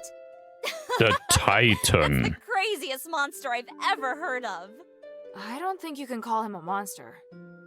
What? He's not a monster. Then what is he? A kind of god, perhaps. No way. Sweetie, if the three were around, they'd no doubt have defeated this giant straight away. Hey, sweetie, what's up? Sweetie, I heard it all. You're going to Styx, aren't you? If so, I'd like to ask you a favor. Could you help me find out what happened to my husband? I don't expect him to come back alive, but any information would be great. I need to know. All right, I'll keep an eye out for you. Oh, thank you, sweetie. Oh, and don't forget to let me check your weapons and gear before you head out. Fluchtvulkan. May I ask you? And here I thought you'd be curious about my appearance. You held out for quite a long time. As you can see, all Ephesians have skin that's turned purple or blue, and their bodies are almost completely crystallized. We can only rely on Stardust to survive. I was just the same until I underwent the secondary mutation. The secondary mutation? What's that? There's a long story behind it. If you go deeper into Ephes, you'll understand in no time. Before that, though, it would be best if you had me maintain your weapon. Hey, look! I found a new blueprint. Awesome, cutie! It's very detailed. Now I can make more trinkets for you. Tell me more about Ephesian smithing. You're right to ask me, sweetheart. Thanks to Starlight, our smithing's way better than other cities. Starlight can make it so that even people who don't know magic can use it easily. Voll weggepennt mit der Mietz. Das ist doch aber nett. Und willkommen zurück, Heulenviech. We've got a forge that can maintain a high temperature for a long time. Metal that can conduct or reduce magical energy. Protective equipment that can protect smiths from injury and more. Das geht auch leicht mit Miezen, ja. You never outfox the fox. Singt den Song aus dem Chor. Oh, du meinst den Hofnarren? Diesen etwas älteren Film, der ist ganz fantastisch. Mit dem Becher mit dem Fächer. No? So long as you can find some designs and the right materials, I can follow them to make anything you need. Mhm.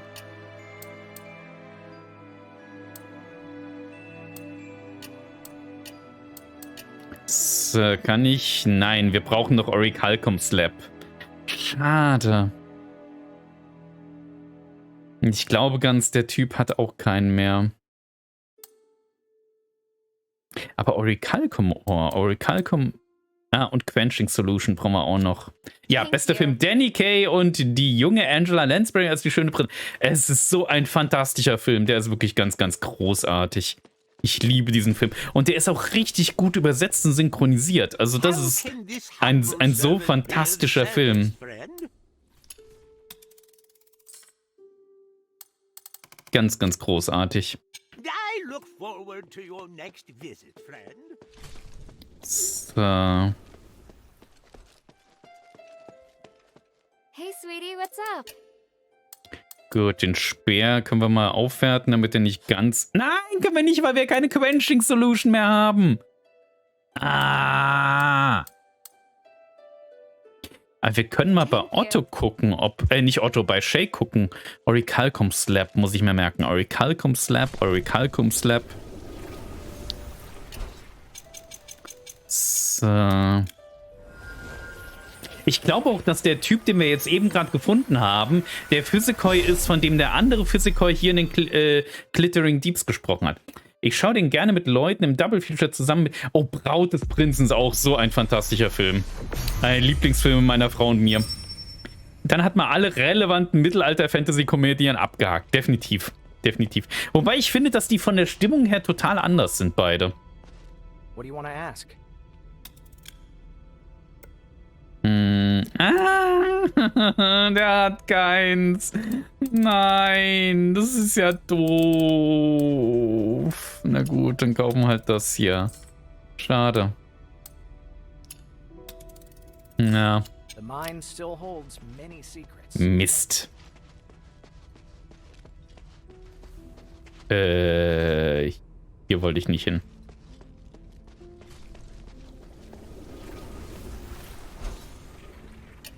So. Mal gucken, ob Minerva was zu erzählen hat.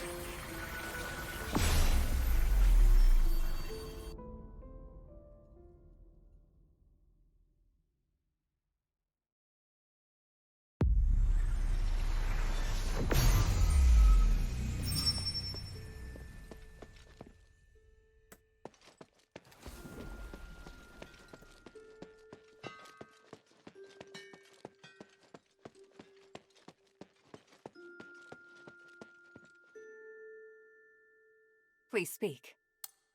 Nee, die hat nichts mehr zu erzählen. Gut, ich würde sagen, an der Stelle hier machen wir dann Schluss, weil ich finde, das ist eine sehr, sehr gute Stelle hier gerade, weil ich vermute mal, dass es jetzt ein bisschen weitergeht halt, wenn wir da rausgehen. Wir haben so einen Zwischenpunkt jetzt erreicht im Styx. Und das einzig Schwierige wird jetzt sein, wen wir raiden, weil ich habe schon gesehen, dass es ungeheuer viele gibt, die ich diesmal raiden könnte.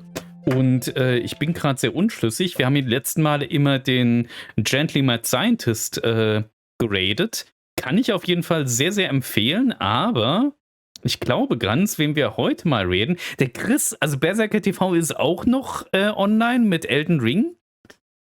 Würde ich eigentlich auch gerne raiden, aber den Chris raiden wir auch so häufig. Ich glaube, ganz heute machen wir was anderes. Heute raiden wir nämlich mal die Positive, die auch immer mal wieder hier drin ist. Die spielt zusammen anscheinend mit dem Timo Grounded. Und ich glaube, ganz Grounded findet ihr auch ganz spannend. Posy ist super und super nett. Die streamen beide gerade und der Timo hat mehr Zuschauer als die Posy. Deswegen würde ich sagen, werden wir einfach mal den Zuschauercount von der Posy ein bisschen aufbessern. Grounded ist super. Genau, dann geht's nämlich jetzt rüber zur Positive. Die spielen Grounded zusammen und ja, dann bedanke ich mich auf jeden Fall bei euch fürs Mitschauen, fürs Mitfiebern. Und ich würde mich freuen, wenn ihr nächste Woche dann wieder reinschaut. Am Freitag geht es ab 21 Uhr im Prey weiter und am Samstag geht es ab 21 Uhr an dieser Stelle bei Asterigos weiter. Und ich würde mich freuen, wenn ihr gerade noch einmal mit rüberkommt. Und vielleicht habt ihr ja auch Spaß dann einfach am Grounded. Und wenn ihr dann gerade den Raid mit mir macht, sagt lieb Hallo, benehmt euch gut, wie immer. Und ich wünsche euch schon mal ein hervorragendes Wochenende, eine hervorragende Start in die nächste Woche. Und dann raiden wir mal rüber zur Posy. Ich hoffe mal, die spielen noch ein bisschen. So, raiden da. So. Ja, das sieht so aus, als ob die noch ein bisschen raiden.